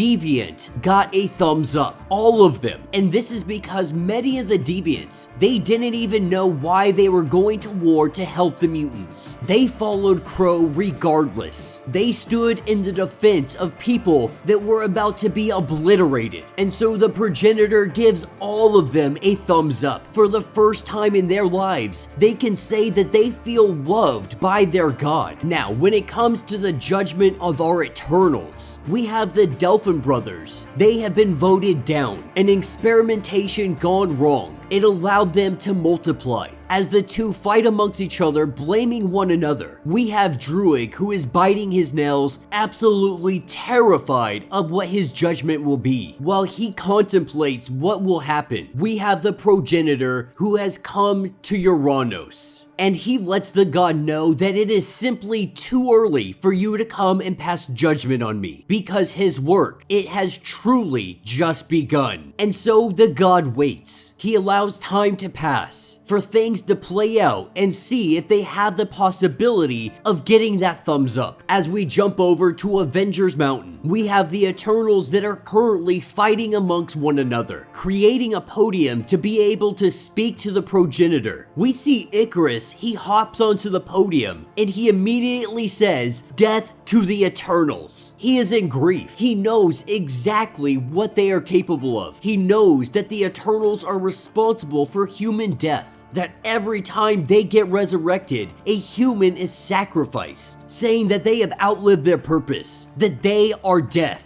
that it is time the Eternals come to an end. As the three of them sit here and fight, that is when the progenitor shows his face, letting Icarus know that he is going to consider this. But now it is time to face their judgment, his creators. Now seeing their god as he is, he poses the question to all of them. Would you do it again? If you were given the chance again, would you recreate me? Would you make a god in your image? Would you allow the progenitor to come back to life? Each of them giving their answers. Phastos letting them know that he would not do it. He believed that he was choosing the lesser of two evils. With all of them giving their answers, we learn that Phastos passes, Makkari fails, and Ajax, she will be deferred for the time being. And Icarus will also get a little bit more time to be considered. But he does warn him, letting him know that there is an Eternal that is lying to him. We know this to be Cersei. She had lied to Icarus about telling the humans the truth about their resurrection, a secret that can't be kept for much longer. Once he learns that Cersei lied about this, we can almost guarantee he is going to go to the Avengers himself and let them know. But before our god leaves, Phastos needs to know, why does he pass but Makkari fails? Giving a simple answer, letting it be known that Makkari regrets, but she presses on. She has done nothing to turn back. But Phastos, he gave the X-Men assistance in being able to destroy him. It seems really if you stick to your principles, you might be able to pass. Now this isn't always the case because we saw Captain America who was judged poorly, but no one said that this judgment was going to be fair. The judgment just is. We also learned that our Celestial is going to be judging the machine, the one that has been watching, pretending to help but never helping at all. And the progenitor lets the machine know that not even the machine can escape judgment. That's when we jump over to the Hall of Blades. We have Cersei and Jack of Knives. Cersei has come to Jack of Knives because she wants to release somebody from prison. They want to do a jailbreak at the exclusion. And while Jack of Knives, he is a little bit hesitant on doing this, for the right price, he is more than willing to do so. Having just the right knife to be able to break into this exclusion, they head off to the cell. Now, if this had been any other exclusion, because it is broken up into different sectors, this is excluded E, which is kind of like minimum security. People like Uranus, they are in excluded K. But the one behind this door, this is Star Fox. This is Cersei's plan, hoping to use his powers and ability to be able to shift the balance and save the planet. But he is someone that is seen with great suspicion, the only Eternal to ever be added to the Great Machine. Even when his brother failed, he succeeded with breaking him out of prison. Before they leave here, he does want to have a conversation with his mother. He only wants to ask a couple questions. Did he pass judgment on you? And while it did appear to her, it declined to judge her just yet. It is yet to decide her worth, even with Thanos on her tally. With Star Fox now understanding what he needs to do, he plans to balance the scale, not only for his cursed family, but for the entire world. As we begin to close out the comic, we jump back over to London. Our young woman having a conversation with Mimitar. Now she doesn't know that this is in fact the Hex, that it is an Eternal that is conversating with her. But our young lady tells the Hex that the progenitor has passed judgment, coming in the form of her grandmother. She was given the thumbs down, and she fully doesn't understand why she was judged this way, thinking maybe it was because she procrastinated in her writing, in doing her poetry. Could this be the reason that I was judged bad? Everyone trying to make sense of why they might be the reason humanity is destroyed, asking Mimitar if it had been judged. It says not yet, but it believes that it is going to be judged for something else entirely. The truth is, Mimitar is burning people by the dozens. a million-year-old teenager laying down some death and destruction, all in the hopes that the progenitor will give it a thumbs up, that it did its job and it did it correctly. We jump into this issue. We are picking up with a conversation between Destiny and Sinister. This is when Sinister let her know exactly how to destroy the progenitor. The Avengers unwilling to do so. The Eternals bound by their principles, unable to do so. But mutant kind, they are much more morally flexible, which means they have no problem taking the risk of this destruction, because this is why the Avengers won't do it. There is a risk that the Celestial could just detonate. We saw that play out. We saw the whole illusion of it. We saw Destiny and Emma Frost connect everybody's mind with what members of the Quiet Council were currently there. They all voted. They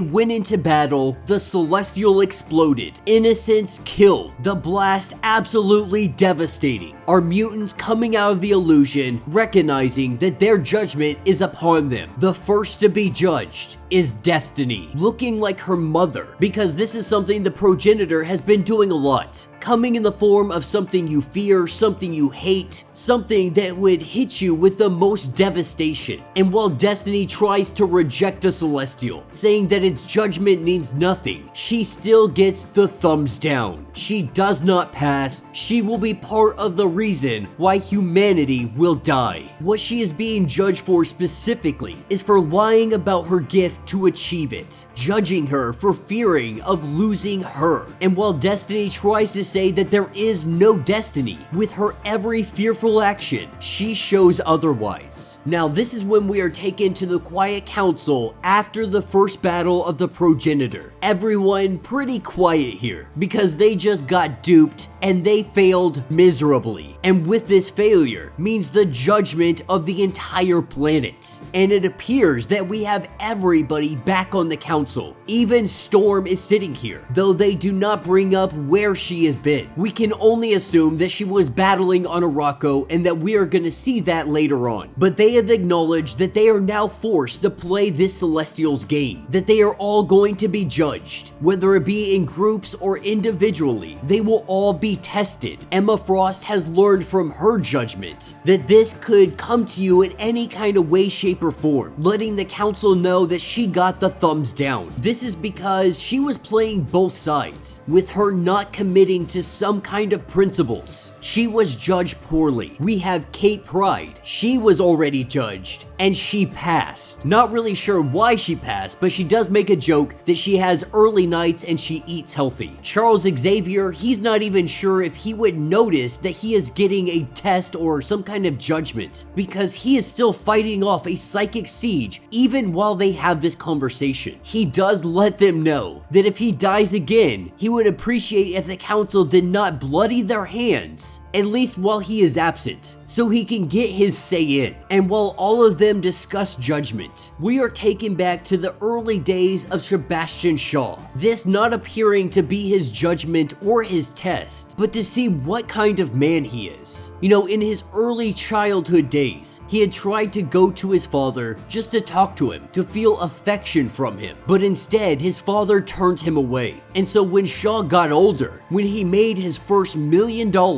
he brought it to the grave of his father, and he burned every single dollar. He wasn't doing this because of the memory of his father. He was doing this to ensure that hell stayed lit, that those fires still burned, and his father along with it. As this meeting begins to adjourn, Storm lets us know that she needs to head back to Arakko, that there are still machines up there and they are destroying a lot of stuff. We do learn that Legion had saved a bunch of people, so we're not sure if Legion died, what happened to him, how he was able to save people. We have no idea what's going on with Legion. I'm really excited for them to jump back into that, because we saw the Battle of Arakko, and man did they leave us on some freaking cliffhangers.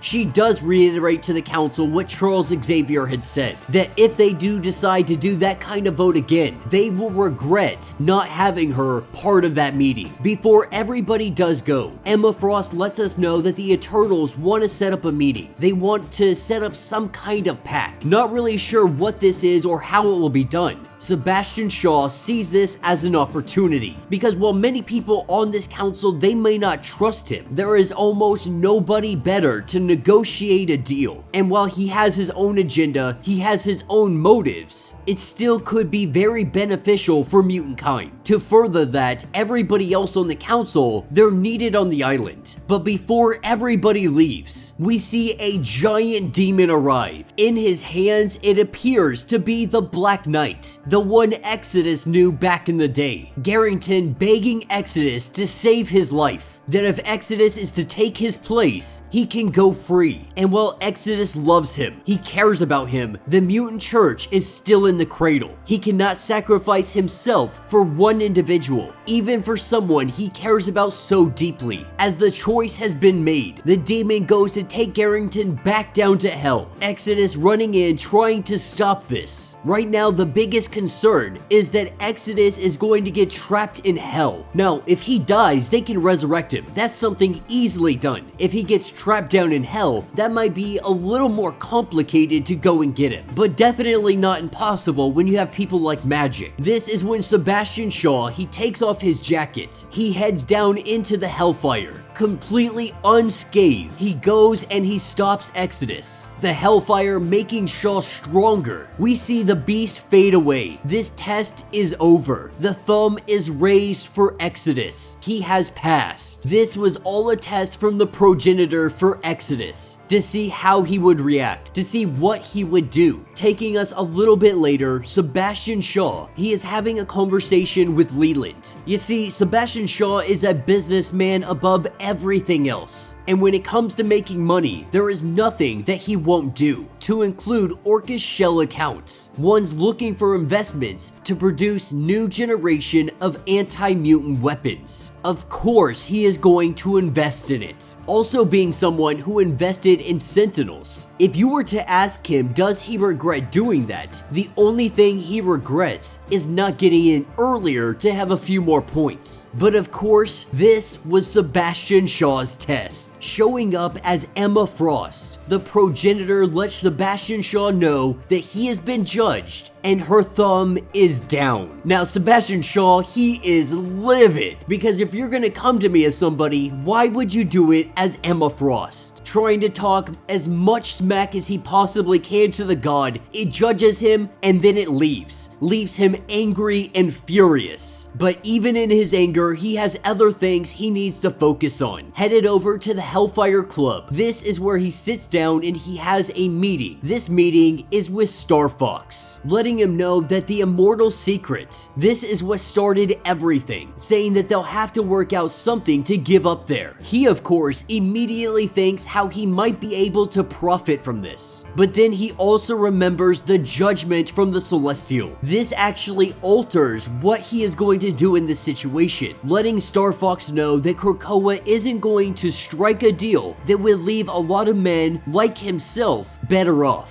Whatever happens, it is going to be for the children. And so the two of them, they discuss. Which brings us to later on in the day. A pentagram on the ground. A heart in his hand. And Sebastian Shaw, he doesn't want to die. In fact, he wants to live forever, sipping the finest of brandies that cost entire planets. He wants power, he wants money, he wants success. He also wants to keep things moving forward. And so he does a ritual. He summons somebody. Appearing before him, we have Mother Righteous. And Sebastian Shaw is letting her know that he is interested in striking a deal. Alright guys, so as we jump into this tie-in, this one is going to be heavily focused on Iceman. Now, over the course of the last year or two, we have really seen Iceman come into his own. Being an Omega level mutant, we have truly seen his abilities, seen how powerful he can be and how big he can go. This issue is going to be no exception of that. And so this story,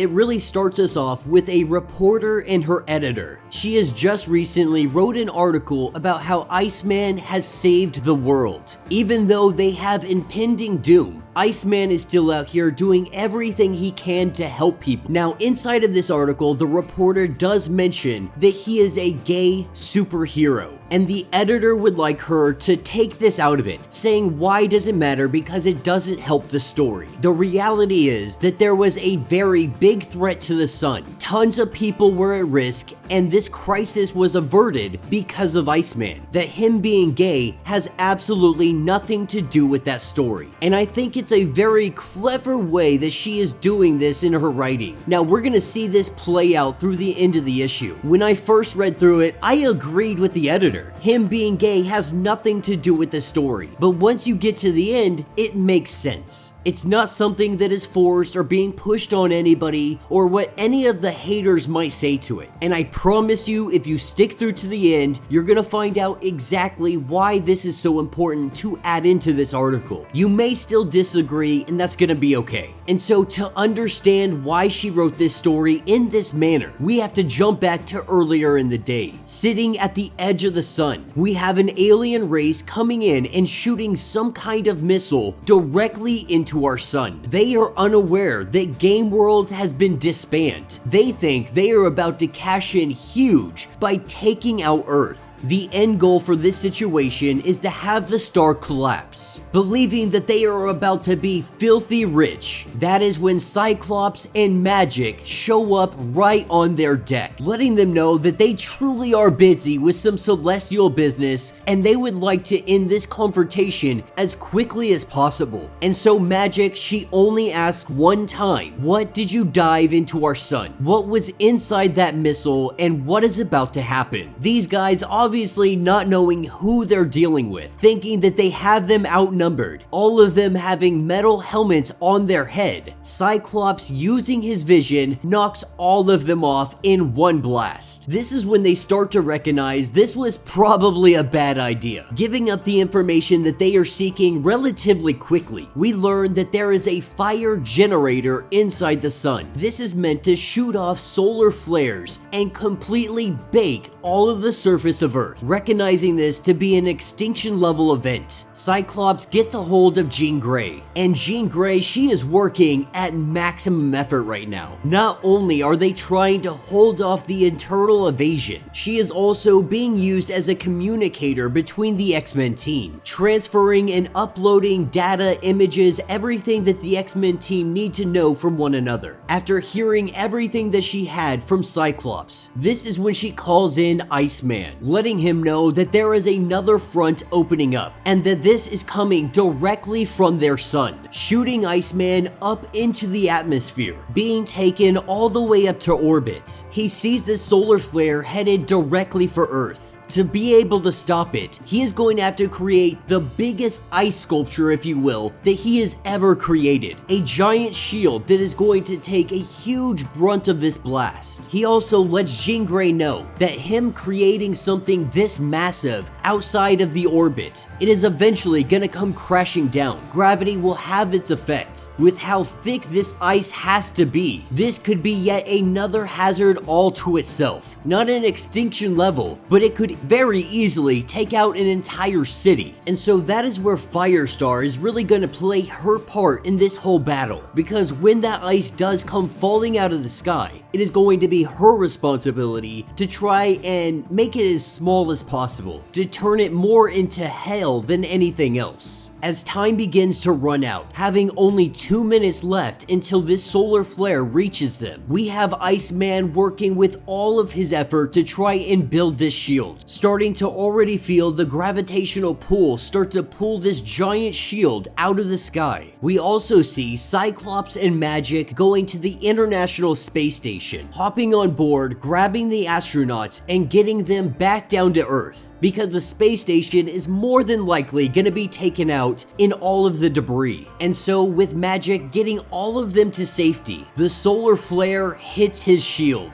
Iceman using every bit of his ability to ensure it holds long enough to stop the flare. Looking up to the sky, there is a giant explosion. The outer edge of the flare has been deflected, but there is also more on the way. And then we have Firestar, who is out here trying to take down as many of the ice pieces as she possibly can. Not really sure if she is able to stop all of the debris on her own. We have Sync and Rogue who are connecting to Jean Grey. The three of them show up on site and they help clear out whatever is remaining. As the rest of the plasma bolt comes from the sun, Iceman recognizes that he's gotta use more ice. Using every bit of his Omega level power, he is able to hold off this blast, but he goes falling from the sky. As he falls, this is when he runs into Firestar. The two of them together, fire and ice. They take out whatever remaining pieces of ice that are not gonna melt up in the atmosphere. And the day has been saved. And not only was it saved, but they did it in style, having a giant rainbow go across the sky.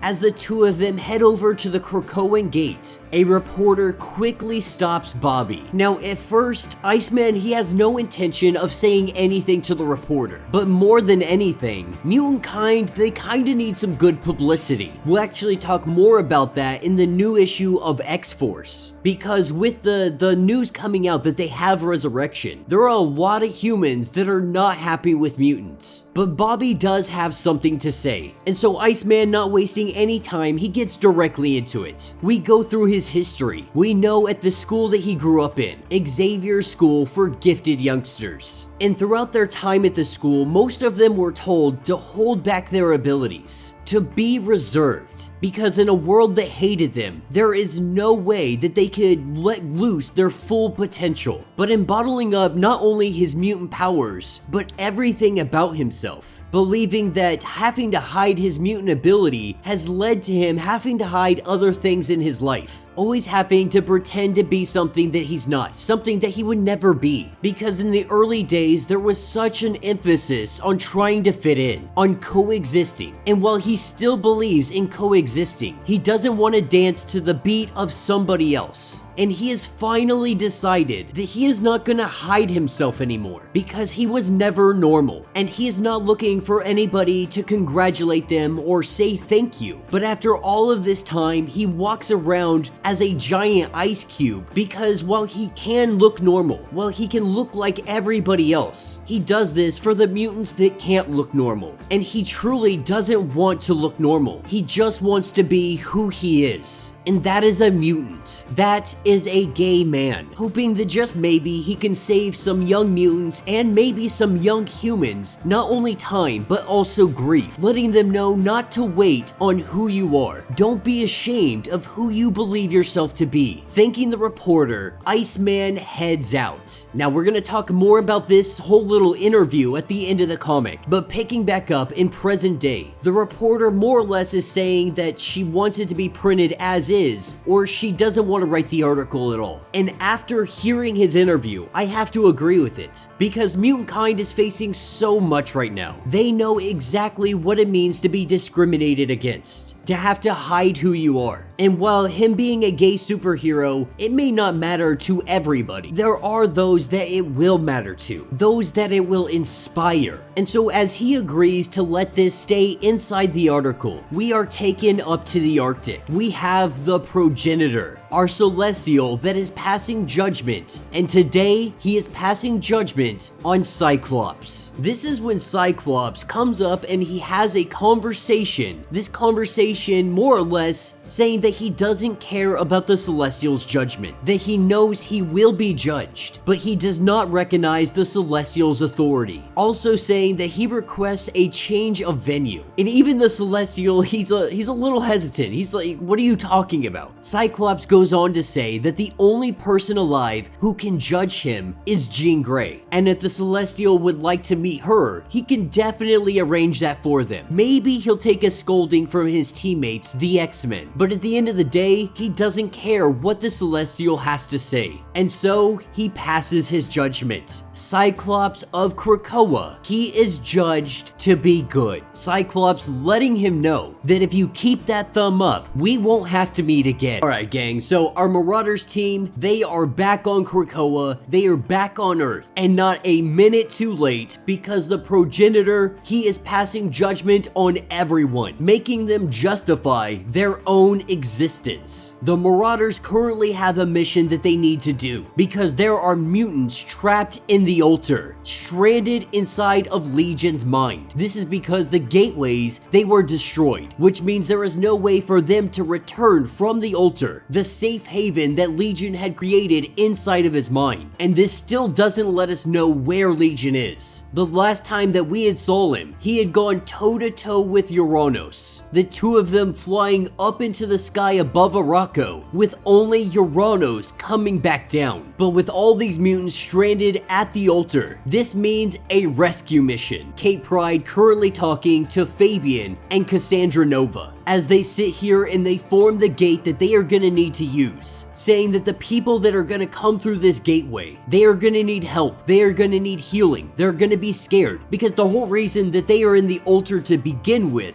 is some kind of chance at healing from their trauma, being judged by a god, being told that they might be the reason that humanity is gonna get wiped out, that the entire planet will be obliterated. It's a lot to carry on your shoulders. And that's what takes us to Hellfire Bay. That is where we have Birdie. Now, Birdie has been helping Aurora with her more or less multiple personality disorder. And Birdie has just recently learned that Somnus can drop all of them into a dreamscape where time moves much slower, which means 10 minutes in the real world. Inside that dreamscape, it could be hours. And so this is all Birdie is asking for, to gather the crew of the Marauders, put them into this dreamscape, give her 10 minutes, you guys can go rescue whoever you want. It's gonna take about that amount of time for the gate to grow anyway. You can call Birdie a combat psychologist. She is the one that used to keep Sabretooth calm. Her gift she refers to as the glow. Empathy, telepathy, taking thoughts, feelings, and memories, and being able to help people to heal from their trauma. And since she has been working with Aurora, Aurora believes that maybe, just maybe, she can help everybody else. This is when we go into the mind of Bishop, being shown exactly what the Celestial had shown him. He is sitting down with Malcolm and Randall, his old crew from back in the day, or the future, depending on how you look at it. Now, he knew this was a test. He knew that this was the Celestial. He is one that usually knows exactly when he is, where he is, and so it wasn't easy, or it wasn't hard for him to figure this out. But what they are asking him is, why haven't you resurrected us? We were your teammates. They died fighting next to him. Why aren't they good enough for this utopia? Why is he here and they are not? The truth is, for Bishop, he is not waiting to resurrect them because this world is too good for them. He wants to make this world good enough for them and then bring them back. That this world isn't good enough for them. This is something the Celestial threw into Bishop's face. And while he may not like to admit it, it was pretty traumatic for him. But that is why Birdie is here, to help him, to heal him, to help him move past all of this, so they can focus on the mission. That's when we jump into the mind of Aurora, her and all of her different personalities. The progenitor appears to her as an individual by the name of Headlock, the Celestial saying that you should be able to prove why you deserve to live. Now, Aurora, she's not hearing any of it. Using her mutant ability, she blasts the crap out of this projection into her mind. The truth is, Aurora doesn't care about his judgment. She has been working to better herself all of this time, and she is not gonna let some god come in and try and ruin this. Jumping over to Tempo, she is having a conversation with Sumo. Of course, this is not in fact Sumo, this is the progenitor, asking Tempo, why did you allow Sumo to die? Why should Tempo get her happily ever after, and he does not? But she knows deep in her heart that Sumo made his own choices. He didn't know what it would cost him, but he made those choices of his own mind. But because of her mutant abilities, she fully understands the cost. There is a reason that she doesn't just go back and change the past, because if you're successful, most people don't even know about it. But she is one that always remembers, going back to the days when she was part of the Mutant Liberation Front. Her and Sumo weren't really that close. They got ambushed, nuked every single one of them. She tried to warn Sumo, but he demanded that they change the past. So both of them, they went back. Sumo stopped them, saved both teams, saved Cable. The timeline had revised so their mission never happened. But the next time that they ran into X-Force, Cable had shot him in the head. She doesn't want to justify why she doesn't go back into the past, but this did make her rethink things, and she is going to be really trying to push for Sumo's resurrection. That's when we hop over to Psylocke, the progenitor coming in the form of Sinister, which is a very cruel thing because Sinister is the whole reason that she no longer has her child. Sinister had been keeping her child's DNA hostage, that way that she would do his bidding, especially when they were part of the Hellions team. And so she didn't even give this Celestial a minute to speak. As he laid there dead on the ground, he spoke anyway, letting Psylocke know that you're supposed to convince me why you should be spared, taunting her, trying to get underneath her skin. But the reason she believes she deserves to live this life is because she finally has her body back. She has the possibility of making some kind of difference. She fights in the names of those that she has lost, and that includes her child. She is not giving the progenitor a justification. She lets the god know that on the battlefield, that is where you will find me. That is where you will find my justification, where she will stand against the god until she can stand no longer. That his actions are an intrusion, and she will make this god pay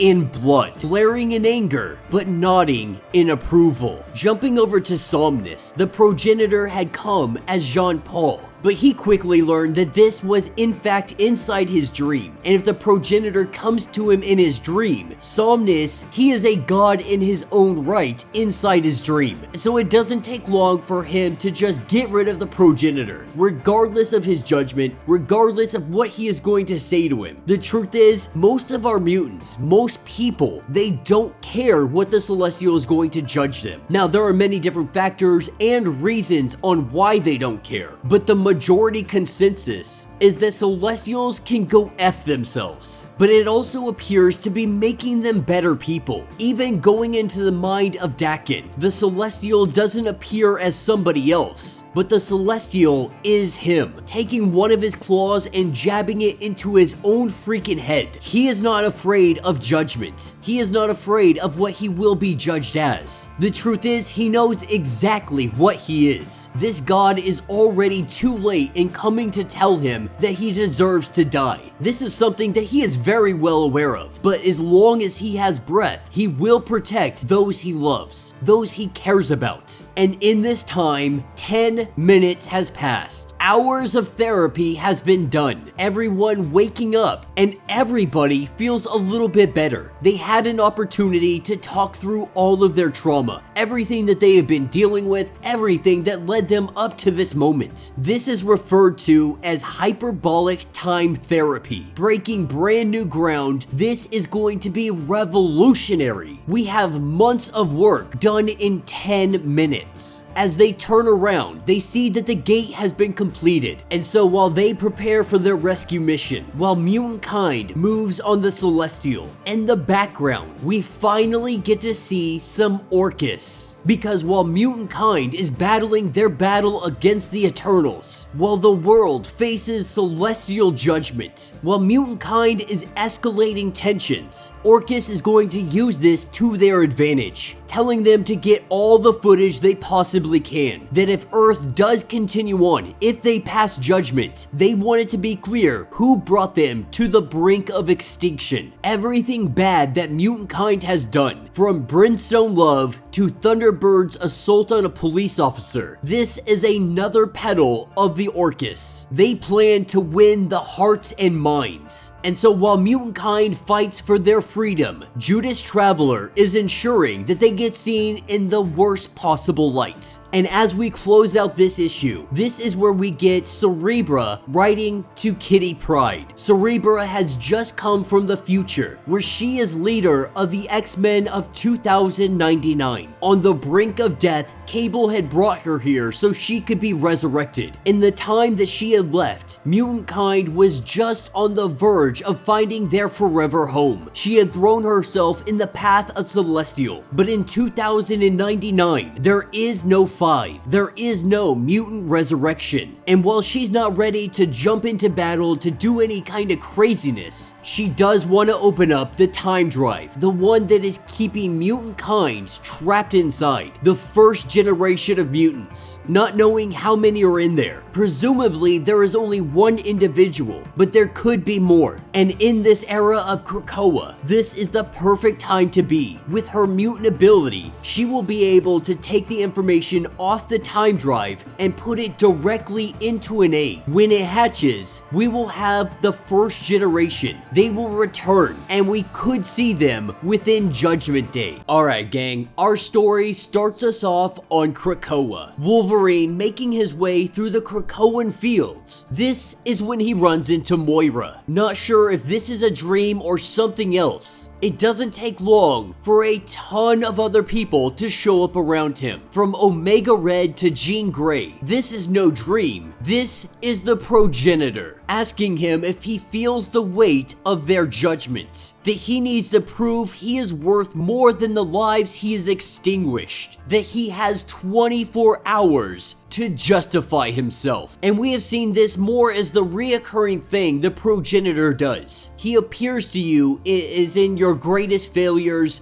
the things you fear, the things you hate. And he lets you know that your judgment is coming, or that your judgment has arrived. It's also worth noting that this issue takes place after Judgment Day issue number 3. But this is when we jump down to hell. We have the Beast, the ruler of the hand.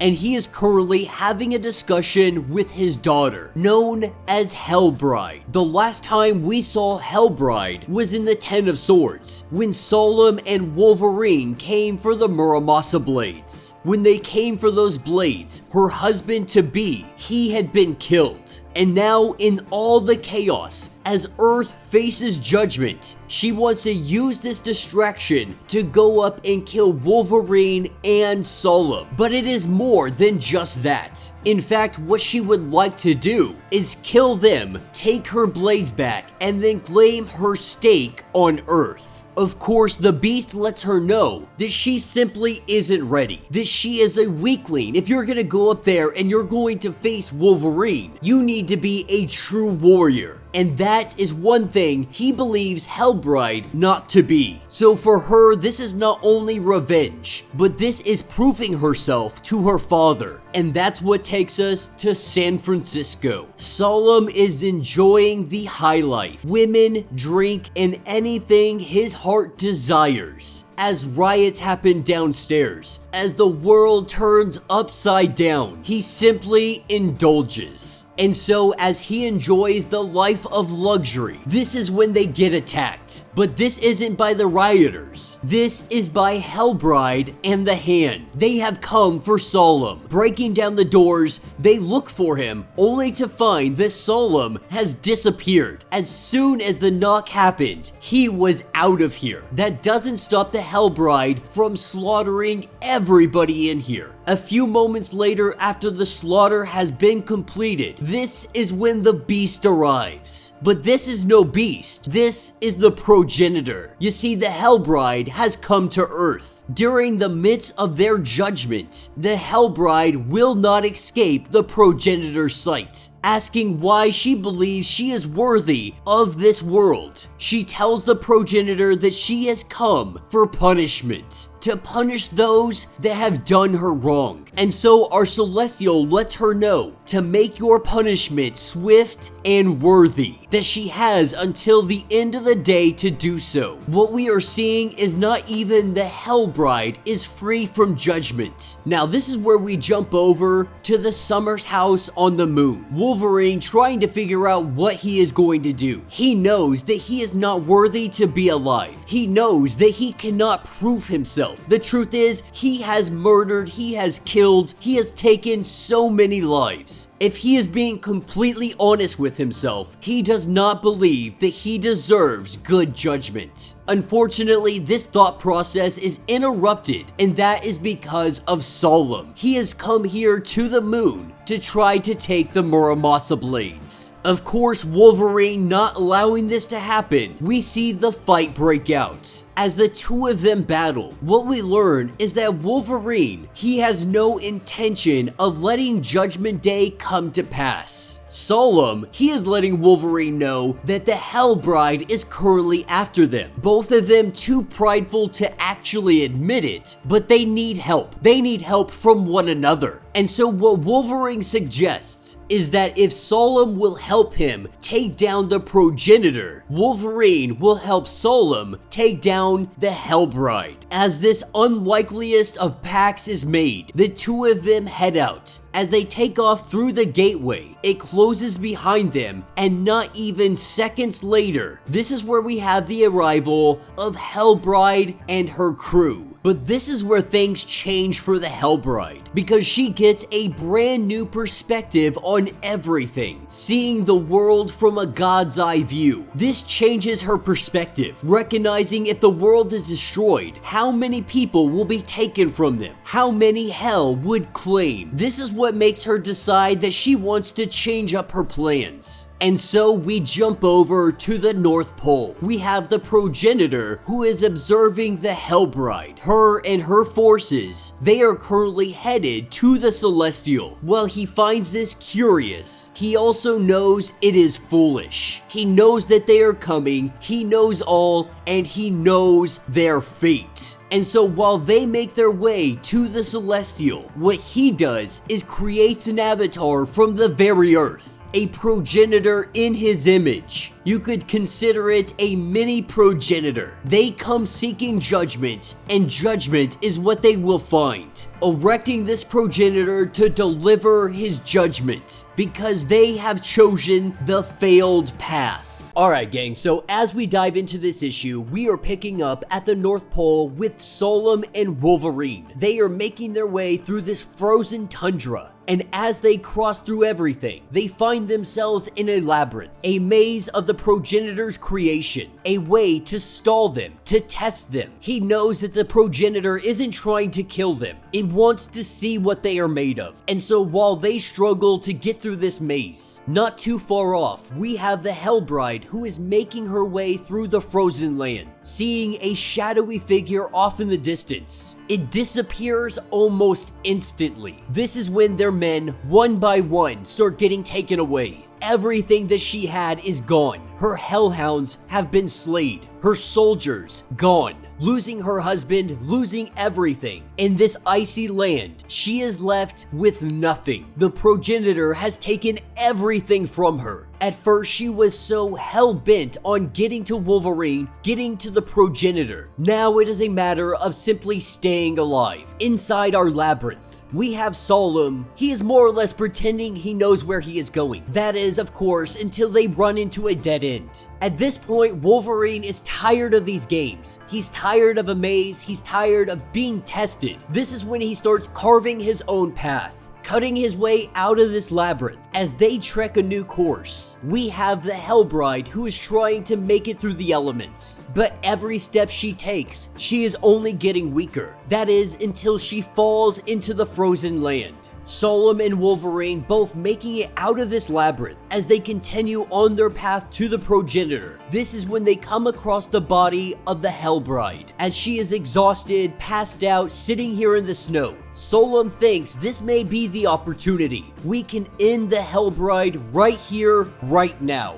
But Wolverine stops him, because while he would love a good fight against the Hellbride, this is not a fight. This would be an execution. And these times of judgment, when they are getting judged on everything that they are doing, this is making everybody, to include Wolverine, really second guess what they might actually do. And so they start a fire. Wolverine does his best to keep her warm, even giving his own jacket to her, leaving her next to the fire. The two of them, they head off to go face the progenitor. As they make their way across all of the ice, this is when they face the soldier of the progenitor, an icy creation by the progenitor himself. a foot soldier to face off against Wolverine and Solem as they go against this giant ice golem. The combined forces of Wolverine and Solem, they easily are able to dispatch this monstrosity, but that wouldn't have been possible if Hellbride had not shown up to lay some deadly blows. With the combined might of Hellbride, Solem, and Wolverine, this ice golem is quickly dispatched. The Hellbride now being back to consciousness, having no will to go after Wolverine, the progenitor, or Solem. She opens up a portal, and this is when Solem decides that he's gonna go along with her. They're not necessarily on the best of terms, but they did all just help each other stay alive. Solem even taking credit for keeping her alive by the fire and giving her a coat. What we see is Solem, he's trying to mac on her. He's trying to get with her, being very interested in where she comes from. Hellbride and Solem, they disappear into this portal, but Wolverine still wants to trek on. So with them making their exit, he goes to the progenitor. Arriving there, the progenitor lets him know that he has passed the test. But this isn't what Wolverine wanted. Having survivor's guilt, living all of these years with everything that he has done, every single day trying to make up for the person that he once was, for all of the lives that he has taken. He tells the progenitor that he doesn't deserve this, to come back, face him, and fight him.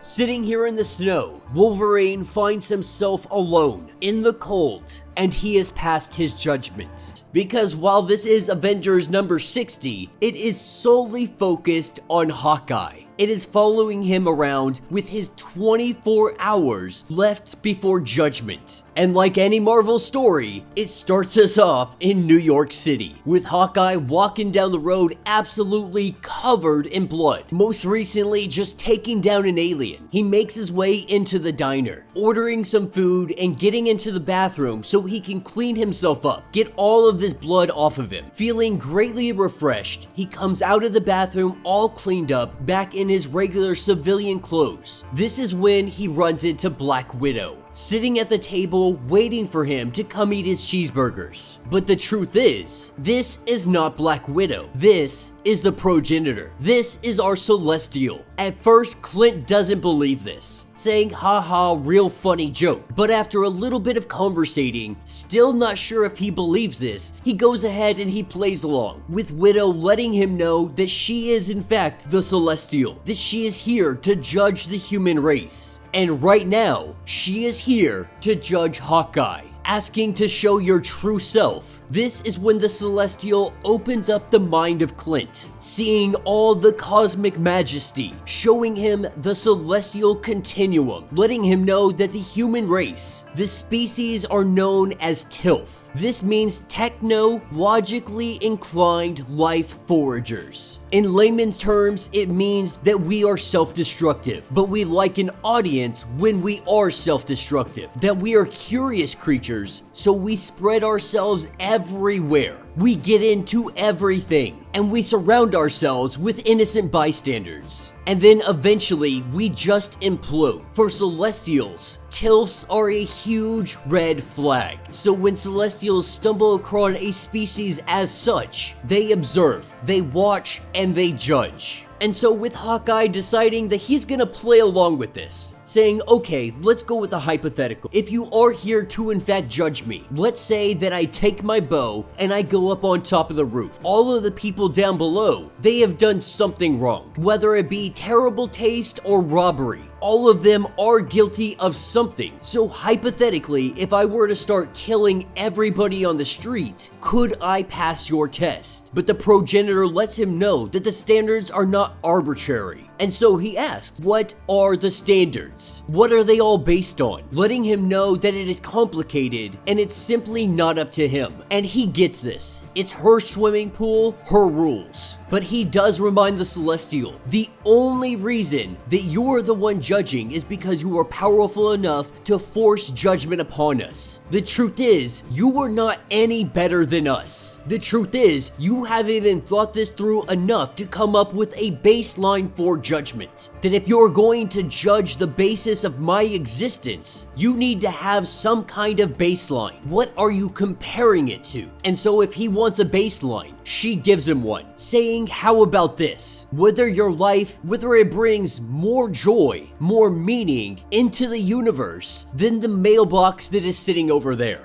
And while he finds this interesting, he still isn't going to play the game, telling him that he doesn't have a choice. He still does not care, letting him know that he should probably take this seriously. He says that he very much is. But even so, he goes home, he sits down, he watches TV. He is not in the least concerned on what she said, learning that his mission failed. The alien that he killed has made its way into the sewer system, and now it is out for revenge. And so Hawkeye, knowing that this alien is still alive, thinking, I probably need to go tell the mayor of what is going on. So suiting up, he heads out to go talk to the mayor. On his way to doing so, this is where he kinda has some inner dialogue, talking about the mailbox. Because this is actually starting to kinda bug him, as he sees people going up to the mailbox, putting in letters, putting in gifts. He's seeing that the mailbox is relatively useful. People are using it day in and day out. It brings tons of joy, it brings happiness, it can bring bad news, good news, but it is very much useful in the terms of the world, and it can bring very much joy. In defense of Hawkeye, he has saved the world on multiple occasions where this little blue box, it has never done that. But just because you save the world doesn't mean you can take the rest of your life off. But now this has made him even more curious, and now he just wants the answer. Taking us over to City Hall, picking up with Luke Cage, and having a conversation with him. He does ask him the question, is there any standard by which we can judge ourselves? One that isn't completely arbitrary or self-dealing. While Luke Cage doesn't really want to get into an entire conversation on ethics, as someone that is working in government, he lets it be known that there are consequences to every single action we make. Whether that be a good or bad, there is always something at stake. There is always somebody that is not going to be happy. But we have to make those hard decisions, and we have to trek the course that we are currently on. That we can alter that course, but is going to bring us down another path, one with unforeseen consequences. The end of the last war tends to be the cause of the next. What saves one person may destroy another, so you're not able to judge an action by its consequences. As this conversation comes to an end, he lets him know that there is an alien hell-bent on revenge in the sewer system he's probably gonna have to deal with. Now, Luke Cage wasn't necessarily a ton of help for him. He still has a mission to do. Currently sitting on a rooftop, across the way, he sees Crossfire, just in time to stop an assassination. This is the important work, or at least he believes that this is the important work. With a water tower standing behind him, we see Clint take the shot, and that water comes pouring down on top of Crossfire. Making his way over to him, he lets Crossfire know, let's see a mailbox do that. Now, of course, Crossfire has no idea what he's actually talking about, but after he puts Crossfire down, he lets him know that he just messed up pretty badly. The guy that Crossfire was hired to take out was a black market arms dealer, that by saving his life, you have sentenced other people to death. These are the arbitrary and consequences that Luke Cage was talking about. Because morality is complicated, but that doesn't mean you let people go around killing other people just because that person might sell some guns that could lead to a mass shooting. But at the end of the day, Hawkeye has done everything that he can. He has been the best version of himself, and that is all that he can ever do. This is when we see Black Widow sending a letter in the mail. The next morning, that mail arrives at Hawkeye's home. This letter is from the progenitor. A very, very creative way to let him know if he passed judgment or not. Been watching him closely was actually Luke Cage when they were having their conversation. But what the progenitor really wanted to see is if he could grow, if he could become something more. Whereas that blue mailbox, it has no ability to grow. Not sure if humanity has that ability to become something more. This day, Clint has proven, at least for himself, that he has the ability to become something more than just a blue mailbox, that he can become more than just Hawkeye, that we can all grow and become better as long as we question ourselves, we question our intentions, we question our motives, we question our morals. And so judgment has been passed, and Hawkeye has passed the test. Alright gang, we are picking up at the Baxter building. You guys are definitely gonna notice tons of pop culture references. This one definitely feels like a heavily die-hard focused story, where Sue Storm is Bruce Willis and the Baxter building is Nakatomi Plaza. Now, one thing I do want to point out right from the get-go, it is still very much up for debate on if Franklin actually has his powers back. Now, for a brief moment, we saw them back, but we didn't see if this was permanent. He very much acted like this was going to be permanent, even telling his parents, "You have to accept me for how I am, powers and all." But since that has taken place, we have yet to see Franklin actually do anything or use his powers. And all of the kids, they are currently locked away, hiding them away in the 4th dimensional fallout shelter, hoping that if judgment does come to pass, they will be safe.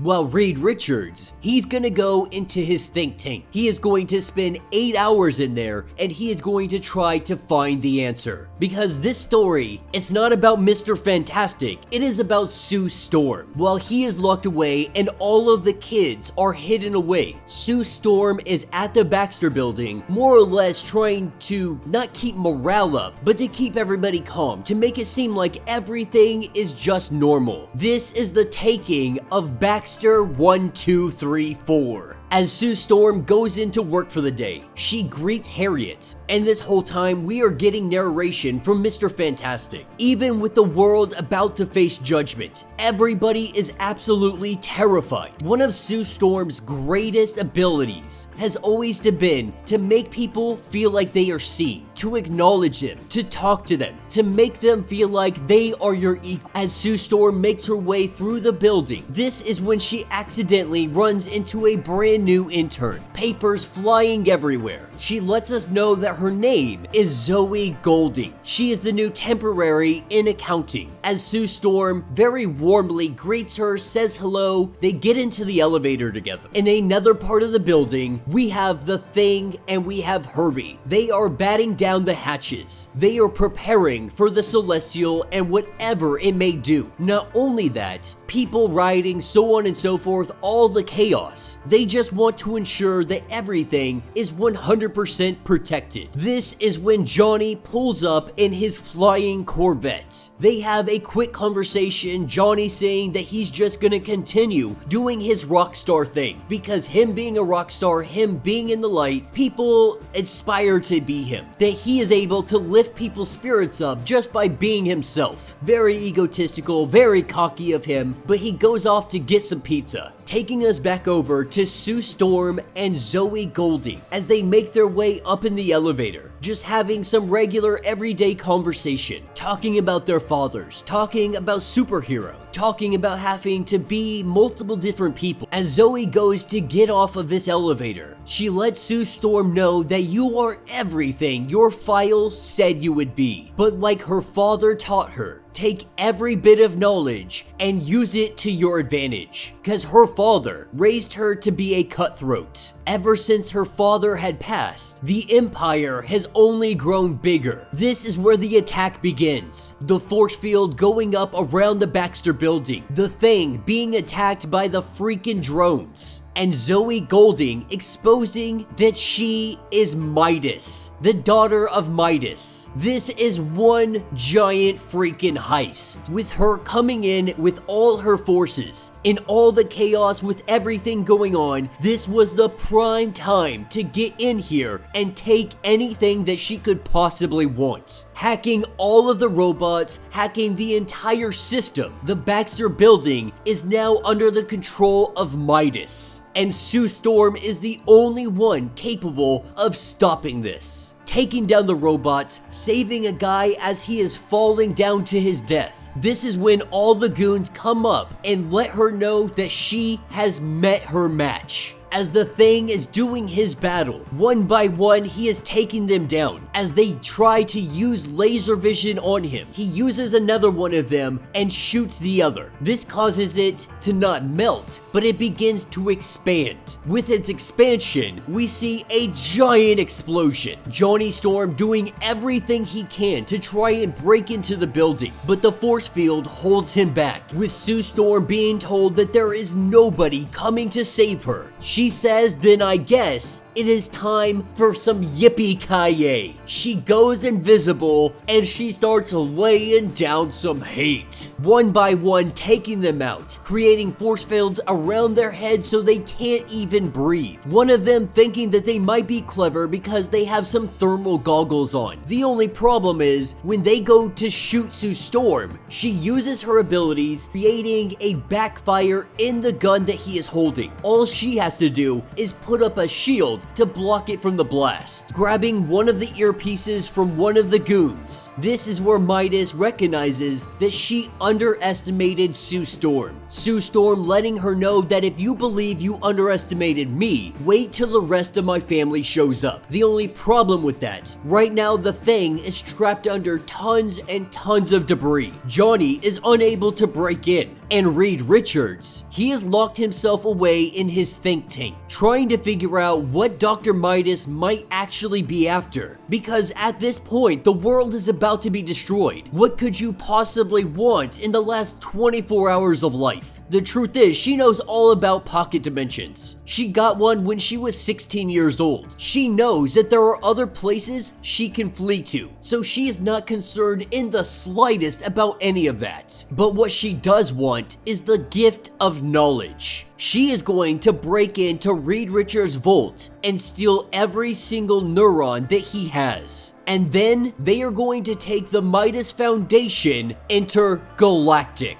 Alright gang, so as we dive into this, Reed Richards is inside his think tank. He is trying to find a way to defeat the progenitor. He is currently running out of time, and so is Sue Storm, with Sue Storm trying to defeat Midas and all of her forces. Meanwhile, there is a giant drill. This drill is digging into the think tank of Reed Richards. Oubliette, she plans on breaking in there, taking all the secrets that is Reed Richards, and then leaving Earth forever. Sue Storm being the only one to be able to stop her. Being in radio communication with Midas, Sue Storm is trying to let her know that you could stop all of this right here, right now. With all of your resources from Midas, you could help us figure out a way to stop the Celestial, to save this planet. Letting Sue Storm know that there is no way that is going to happen, that she is going to take all that she wants, using everything at her disposal.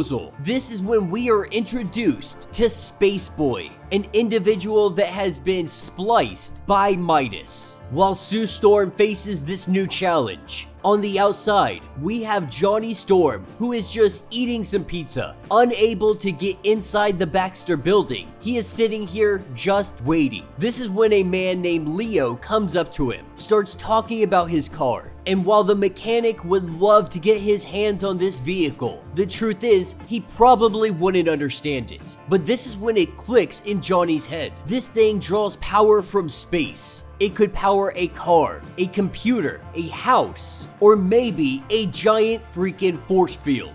This is what gives him an idea on how he is going to break into the Baxter building. Meanwhile, underneath all of this rubble, we have the Thing. The building had collapsed on top of him, at least part of the building, and so he has been stuck down here. Not sure if he is going to be able to get free. The only thing he can think about is his wife and children. Talking to God, asking if he can be free of this, asking if there is any kind of help that he could do. Not sure how much longer he has. He just prays that he can see his wife's face again. That is what takes us to Sue Storm and Space Boy. As the two of them battle amongst one another, Midas lets Space Boy know that Sue Storm is needed alive. They need her to open up the think tank because they have been drilling and it has not been working, with Sue Storm letting Space Boy know that she doesn't want to hurt him and Midas won't tolerate her being killed. So we have to find some kind of mutual ground. This is where we see Sue Storm getting trapped inside the pocket battlefield. A fabricated atmosphere, simulated physics. For most people, a synthetic galaxy, it would be the perfect death trap. Unfortunately for Space Boy, he messed with the wrong soccer mom, being able to break free and escape from the pocket battlefield. For Sue Storm, theoretical physics, this is her pillow talk, and superheating an artificial universe beyond the Caldwell expansion point. That is hardly impossible for her. It is simply fantastic. This is when Midas, she begins to freak out. Going into a room that has some of the stockholders in here, she takes them hostage, uses them as bargaining chips, letting Sue Storm know that she must surrender herself, or everybody that she has in her custody, they are going to be exterminated, letting her know that she is one. Sue Storm agrees to go meet up with her. That is what takes us to Ben. Still trapped underneath all of this debris, he begins to see the light. Some of the construction workers, they have freed him up, removing all the debris, allowing him to escape, picking up with Midas and Sue Storm. The two of them finally face to face. And Sue Storm lets her know that you don't have to do this. Your father was a megalomaniac. He was a sadist who tortured you, trying to defend it, trying to say that he was a great man, molding her into the person that she needs to be. Demanding the code, Sue Storm says okay,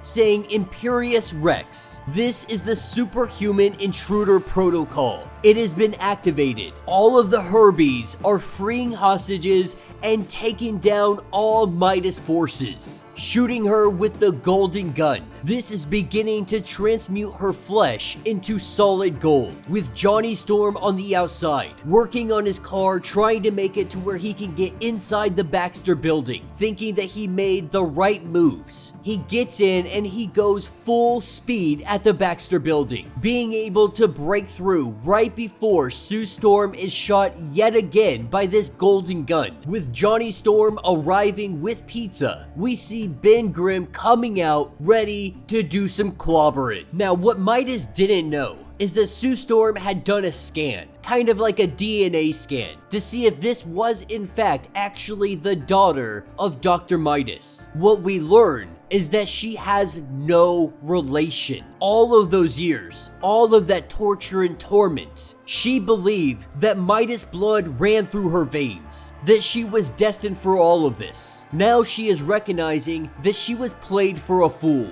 unable and unwilling to move forward. She drops down to her knees. Sue Storm letting her know that she doesn't deserve everything that happened to her, that no one deserves to feel invisible. With this catastrophe being done and over with, everyone is getting patched up. This is when Reed Richards steps out of his vault, asking if he figured it out. He says that he did, and that it was Sue Storm. It was always the answer. But Sue doesn't understand. How does this solve the problem? Reed Richards letting them know that that is just it. There is no solving the problem. The Celestial knew that he would try to solve its judgment, and that became its challenge for him. To choose between outthinking the unthinkable or being there for the people who needed him most. That if he is going to be judged, it will be as a husband, as a father, not as a thinker, because no matter what the universe throws at them, as long as they are together, their family will always find a solution.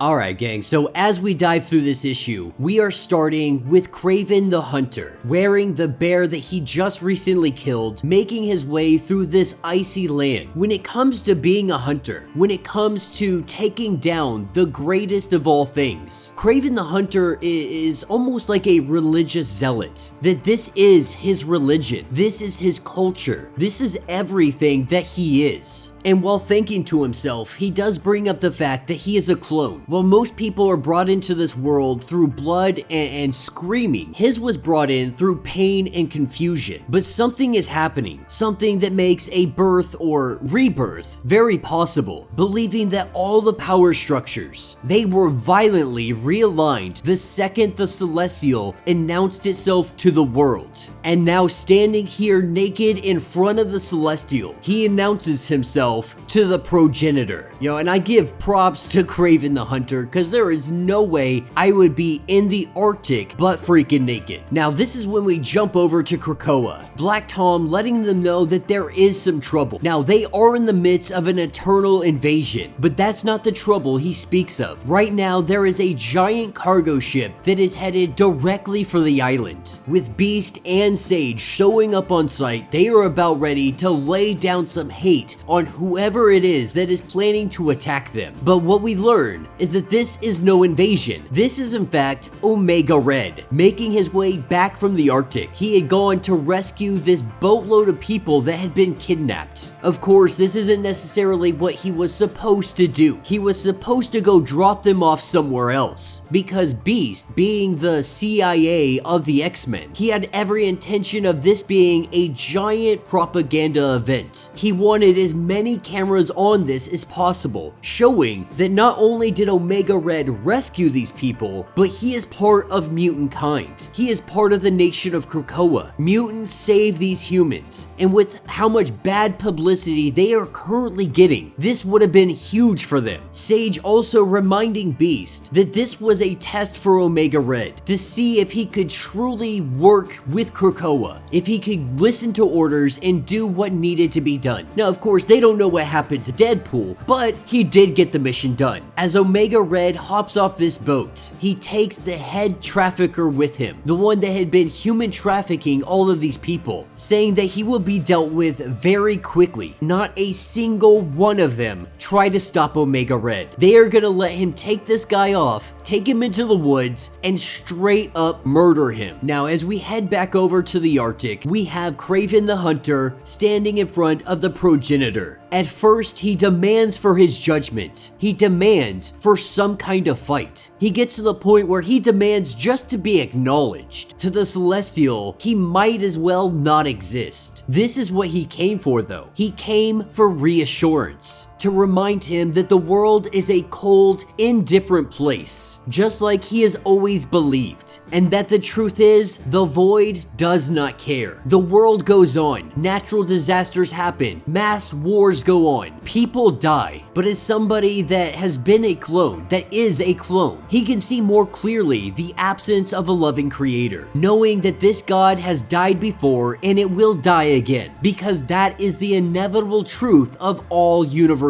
things, of the universe itself. It is the cycle that continues on, carving A.X.E into his hand, saying that he will write his own scripture, carving it into the skin of all mutants, all who would play God. And this is what I mean when I say that Craven the Hunter, he really is a religious zealot when it comes to his need for superiority, the need to be noticed, the need for the world and for himself to know that he is the best. As we jump over to the point, we pick up with Sage and Omega Red. We see Sage, she has been heavily drinking. She's actually more or less likely been becoming an alcoholic. And while they still are in the midst of an invasion from the Eternals, she wants to take Omega Red to a kind of special location because she really wants this all to work out with Omega Red. She wants Omega Red to get that second chance, just like everybody else has. We're gonna completely look over the fact that he just murdered a guy, but she takes him to the Shadow Room. And let me reiterate, I am not upset that he killed a human trafficker, but it does go against the laws of Krakoa. But I think we can mostly assume that a lot of these laws have been stepped all over, thrown to the side. A lot of people, we see favoritism, especially with Charles Xavier and those in his inner circle. But Sage has brought him here to the Shadow Room because in this place, your imagination is is everything. You can go anywhere you want to go. You can do anything you want to do, and you kill anybody you would like to kill. The most brutal, the most savage, the most serial killer ways. You can do anything you want here. Sage wants Omega Red to have an outlet, knowing that those instincts inside of him, that lust for murder, that's something that they're not going to be able to tame, but maybe they can give him a release so that he is not out here murdering other mutants or humans. And so she is gonna give him a couple hours every night to do whatever he wants to do, taking us over to the Arctic North inside of Craven's hunting lodge. He has made his way back after his meeting with the Celestial, taking his most recent catches. He takes the head of the polar bear, he sticks Deadpool's head inside of it, and he mounts it onto his wall. This is his first trophy, but this is also where he begins to study mutant kind, study the island, study their gateways, study their surveys and all of their maps. He knows the water sources, the weather patterns, the topography, and all of the vegetation. He studies them inside and out, all of their strengths, all of their vulnerabilities. His most favorite part of this whole process is gathering, oiling, and honing his entire arsenal. All of the weapons that he is going to use, he sharpens them. He makes sure that they are in prime condition. Now, while all of this is happening, we see the hand of Deadpool make its way out of his bag, and it heads over to get his head, as Craven goes on with his own narrative, talking about how these weapons are extensions of himself. Like I said, it's just huge religious zealot type of behavior, completely unaware of the hand that is getting the head of Deadpool. As it falls down to the ground, Craven the Hunter jumps up to look around, and what we see is the hand of Deadpool with the head of Deadpool making its way across the floor. Of course, Craven the Hunter, he is so happy about this. He really wants to earn his trophies. Getting tripped up, he is even more excited because he sees that Deadpool's body is pretty much put back together. Extremely happy because now he gets the pleasure of hacking him up yet again. And so with Deadpool getting his form back, we are picking up at the Green Lagoon. We have a conversation between Beast and Sage. The two of them, they don't really talk on a personal level. Usually it just has to do with what is going on and what mission is currently ongoing. But he is letting her know that some of the refugees that they brought to the island, these humans that had been saved by Omega Red, some have already burglarized the Summer's home. Another had assaulted Glob. What he is saying though is that he would like to reconsider the policy of just allowing anybody sanctuary on the island that would like it. Of course, this would be up to the council, but Beast believes that it shouldn't be. He believes that it should be up to him because he is the one that deals with the security of Krakoa. But Beast really is seeing the glass half full. Sage reminding him that one of those individuals that was rescued, the refugees, one was a teacher, one was a doctor, the kids are out there playing with the other kids. It's not all bad. You continue to look through your scarred eye. And Beast is letting Sage know that she really has changed, that he doesn't even recognize who she is anymore. Sage would remind him that a lot of people say the same thing about him, and that the island is always changing. Maybe, just maybe, this is also changing them. But Sage does feel like she is starting to recognize herself, even though she definitely is becoming an alcoholic, heavily drinking. And I think this is because she's starting to get a conscience. She's starting to not really want to be on board with everything currently ongoing, everything that Beast has been doing with the X-Force. All of their secrets, all of their scheming, all of it. I think it is finally starting to hit her. I think Sage is truly starting to break from having this job. Now, that's what takes us back over to Craven and Deadpool. Craven is trying to get any information that he can about mutant kinds, about Krakoa, about who they are, so on and so forth. He's just trying to get every bit of information so he knows exactly who his enemy is. Now, Deadpool, he is not one to give up much information. Being his smart aleck self, doing the usual, just evading the question as much as possible. He also knows that Deadpool is not a mutant, so how is he able to live and work among them, spilling the beans that he is an honorary mutant? It took years of trying, but they finally gave him the keys to the kingdom. This is when Craven figures it out. He figures out how he is going to get inside of Krakoa, unable to go through the gateways. That is, unless you have a mutant with you. And so gearing up, grabbing his weapons, and throwing Deadpool's head on a freaking spike, putting that spike onto his back. He is going to use this as a key to get into Krakoa. Alright gang, so as we dive into this issue, we have Craven making his way through the island of Krakoa. His first target is the hatchery. This is their safety net. This is the place where they come when they are resurrected. What Craven does is take every single one of these husks, all of the eggs, and his plan is to destroy them. This doesn't take resurrection off the table, but it does stop them from resurrecting too quickly. It is going to take them a while to recreate all of these eggs. And while Craven is doing this, we have Deadpool with him, his head on a spike but still alive. Dropping his tongue onto the ground, he leaves it behind in the hopes that somebody might find it. Not too long later on, we have Sage and Omega Red. They have found the hatchery in an absolute bloodbath.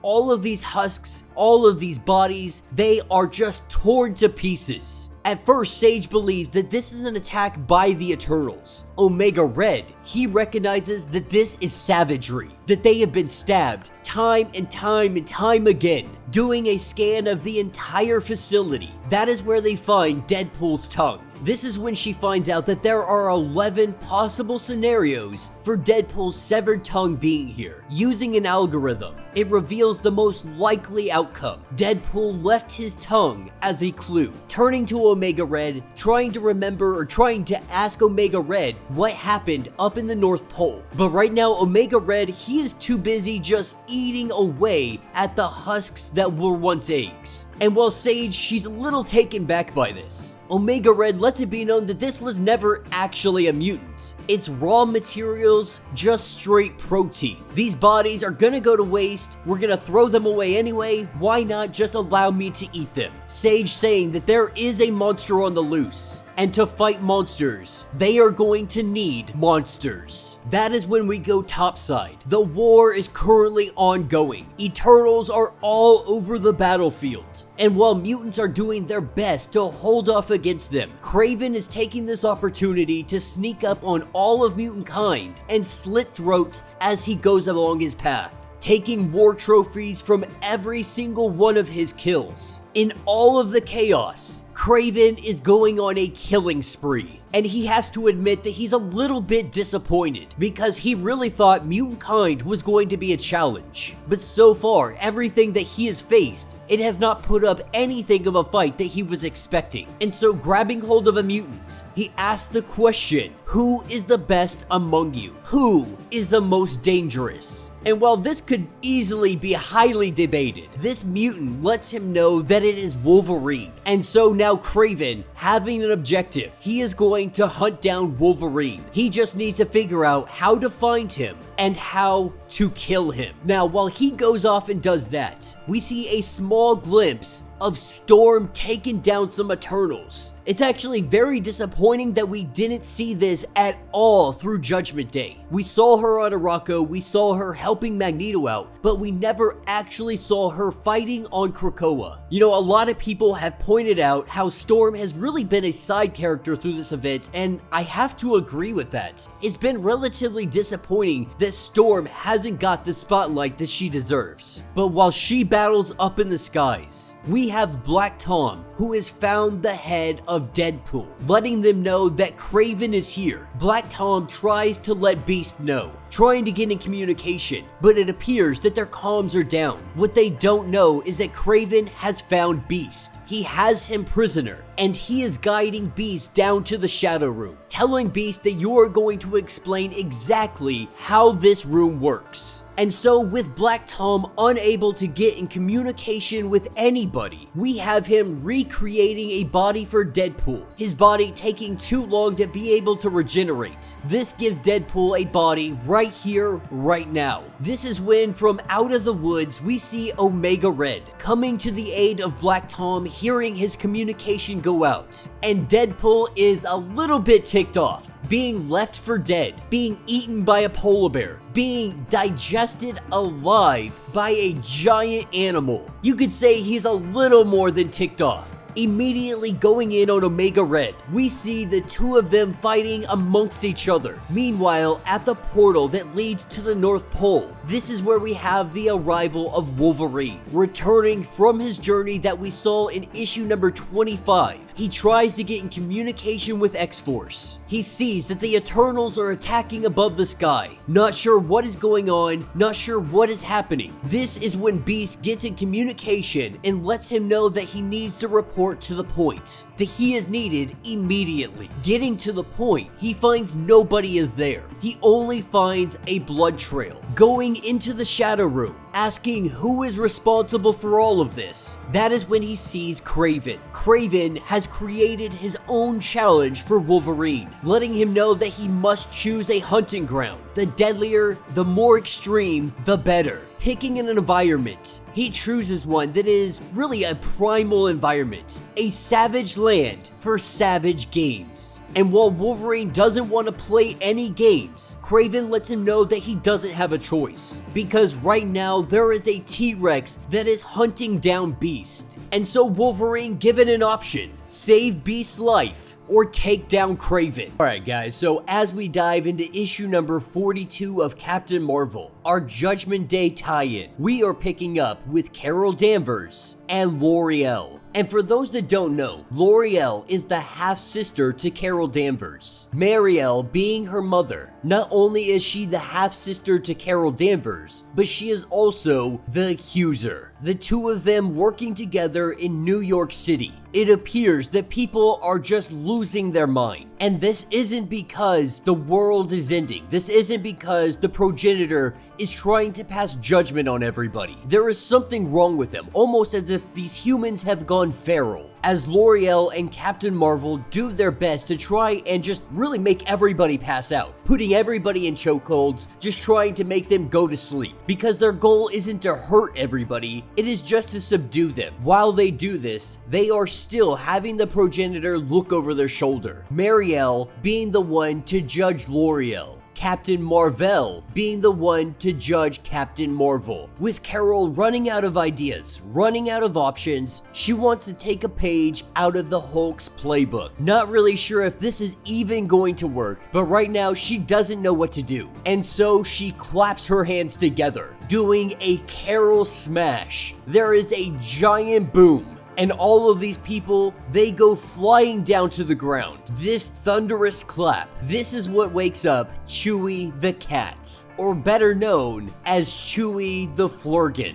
As Chewie begins to wake up, looking around the room, what he sees is Carol Danvers. But this is the progenitor coming to Chewie to give his judgment. Obviously, this throws Chewie off, because he looks outside and he can see Carol Danvers standing out there. But as most cats would do, it really just ignores it. It goes over to Carol Danvers and it tries loving on her. Seeing that the progenitor isn't moving, isn't budging, Chewie gets bored, teleports out of the room, thinking Chewie might have gotten away. This is when the progenitor pops up directly behind him, waiting to pass judgment. Ignoring it even some more, we see Chewie go hunting, seeing a tiny little mouse running around the apartments. As Chewie gets ready to devour this tiny little mouse, that is where we see the progenitor looking like Carol Danvers put her thumb down. When Chewie lets go of it, the thumb goes back to a neutral stance. And then we get a glimpse of inside the apartment. There is a lot of different things currently going on in here. People trying to figure out what is going on, getting ready to face judgment. There's a boyfriend being extremely cruel to his girlfriend. And then there is Kit, aka Lieutenant Trouble, befriending Captain Marvel more recently. This little girl is currently hiding inside of the bathtub, absolutely terrified that the world is coming to an end. What we are being shown are people that need help. And so Chewie starts with the boyfriend and girlfriend who are arguing amongst one another, teleporting into the room, swallowing up the boyfriend whole, teleporting outside, and then throwing him into the dumpster. With one problem down, we head to the three roommates who are watching everything unfold from inside their apartment, watching Carol Danvers just take on hordes of people. With Chewie teleporting into the room, Chewie starts hissing at them, starts swatting at them. They don't really understand what is going on. Maybe this is a feral cat, maybe this cat just wants to kill us. We don't really understand what's happening. That, of course, is until a tire comes flying into the room, smashing through the window. It would have taken out all three roommates if it had not been for Chewie scaring them away from the window. This is when Chewie teleports to Lieutenant Trouble, with Kit sitting in this bathtub crying, just absolutely terrified. The only thing Chewie can truly do in this situation is give some comfort, with lots of hugs, lots of kisses, and lots of cuddling. This raises her spirits, at least for the moment. And teleporting out of here, this is when we end up on the streets of New York City. Carol and L'Oreal are struggling to keep hold of all the people that are attacking them. As they struggle against this battle, we have Chewie, who is sniffing out the culprit behind everything going on, following the cracks in the street, leading Chewie underground. There is a giant monster, looking a lot like a toad. This monster seems to be why everybody is going crazy. Without wasting any time, we see Chewie grab hold of this toad and swallow it whole. Just like that, everybody on the street, they come back to senses. The infection that this toad had over them, it is now gone. And this is when the judgment comes. Carol Danvers getting a thumbs up, L'Oreal also getting a thumbs up, and of course, Chewie gets his thumbs up as well. Alright gang, so as we dive into this one shot, we are picking up with Lin-Lai, our new Iron Fist, and he is accompanied by the god of stories. That of course is Loki. The both of them not sure what they are about to do, not sure what their options are. As they stand before the undying dragon, we notice this is the progenitor. This is how the Iron Fist is being tested. But to understand how we got to this point, we have to jump back into the past just a little bit. We pick up at Kunlun. We are picking up with Lin Fang and Loki. Lin Fang being the brother of Lin-Lai. Kunlun is currently under siege. Lin Fang has every intention of taking Kunlun as his own. He wants to let loose the Dark Destroyer, Shiyu, to defeat the God of War and take the power for his own. And while Loki does seem a little bit out of place throughout these stories, he is here to let Lin know that I am actually impressed with you, and it is usually pretty hard for a human to impress me, but conquest looks good on you. Of course, Loki has his own agenda, because the two of them, they struck a deal. We don't know what deal this is, we don't know what the deal entails. We do know that Loki will return, and when he does, he will collect the debt that Lin Fang owes him. As Loki teleports out of here, we are picking up on a plane headed to South Korea, because Lin-Lai, our Iron Fist, he is headed to see White Fox. The two of them haven't seen one another in quite some time. This is when Loki teleports onto the plane, and he is here really taunting and teasing Lin-Lai,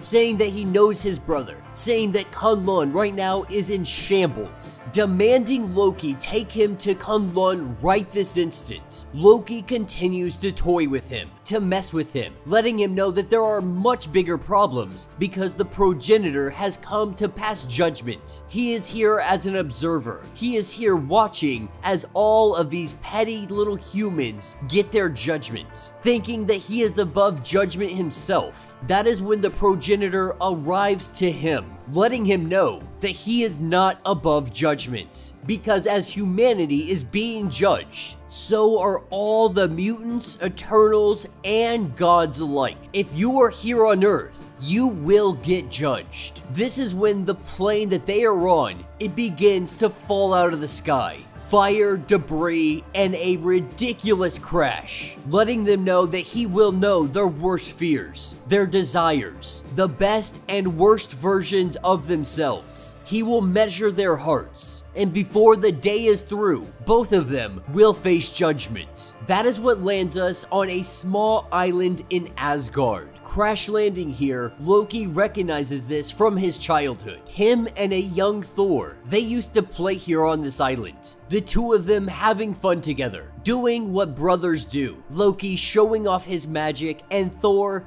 just absolutely hypnotized by it, letting Loki know that he cannot wait to bring Sif here. This is when young Loki, he gets jealous. He thinks that this is their spot, their special spot as brothers. Now Thor just wants to share this. He wants to show it off, he wants to just have fun. But for Loki, this is kind of a punch in the gut. He thought this was a special place for brothers only. Getting very angry, getting very upset. We see Loki open up the ice underneath Thor, as our adult Loki watches all of this transpire, saying, if this is what you are going to judge me on, know that my actions that day, I still stand by them. That I'm not going to pretend that I'm something that I am not. This is when Mjolnirs start falling from the sky. Dozens and dozens of hammers come falling down, one of them falling onto the chest of Loki, and he falls into the water. Though this may be an illusion, this might not be the real Mjolnir, it is still very much as heavy as the real one, unmovable, unbudgeable. This is forcing Loki to sink to the bottom of the water.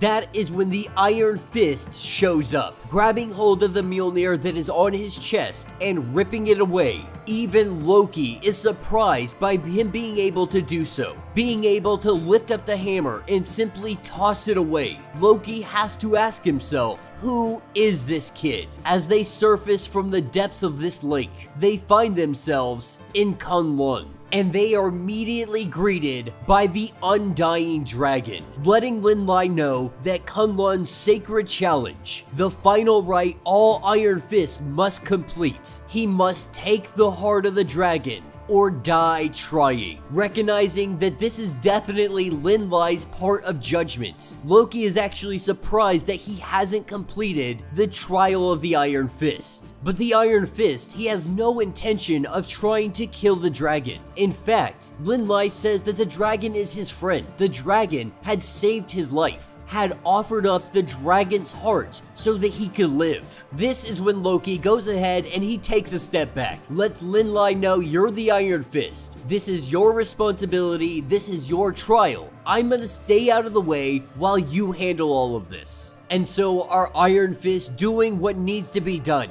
apologizing to the dragon as the two of them battle, trying to convince himself that this isn't real, though he still apologizes every time he throws a punch. The Iron Fist in one hand, the sacred sword in the other. As this battle ensues, we see a young Loki coming up to Loki, letting him know, you're just going to stand here and do nothing. Again, taunting Loki, letting him know that your brother passed and he didn't even have to do anything, that he has always been the better one and everybody knows that. Are you really going to let this mortal boy show you up? This is when Loki decides that he's going to interfere. He opens up a portal and all those flying hammers, all those Mjolnirs, they come pouring through, each one pummeling our dragon. And now both of them on the same side. Their only option to defeat the dragon. And the progenitor watches all of this transpire. God and mortal, ambitious and idealistic. Surprisingly, they work wonderfully together. And as the dragon falls, as judgment is about to be had,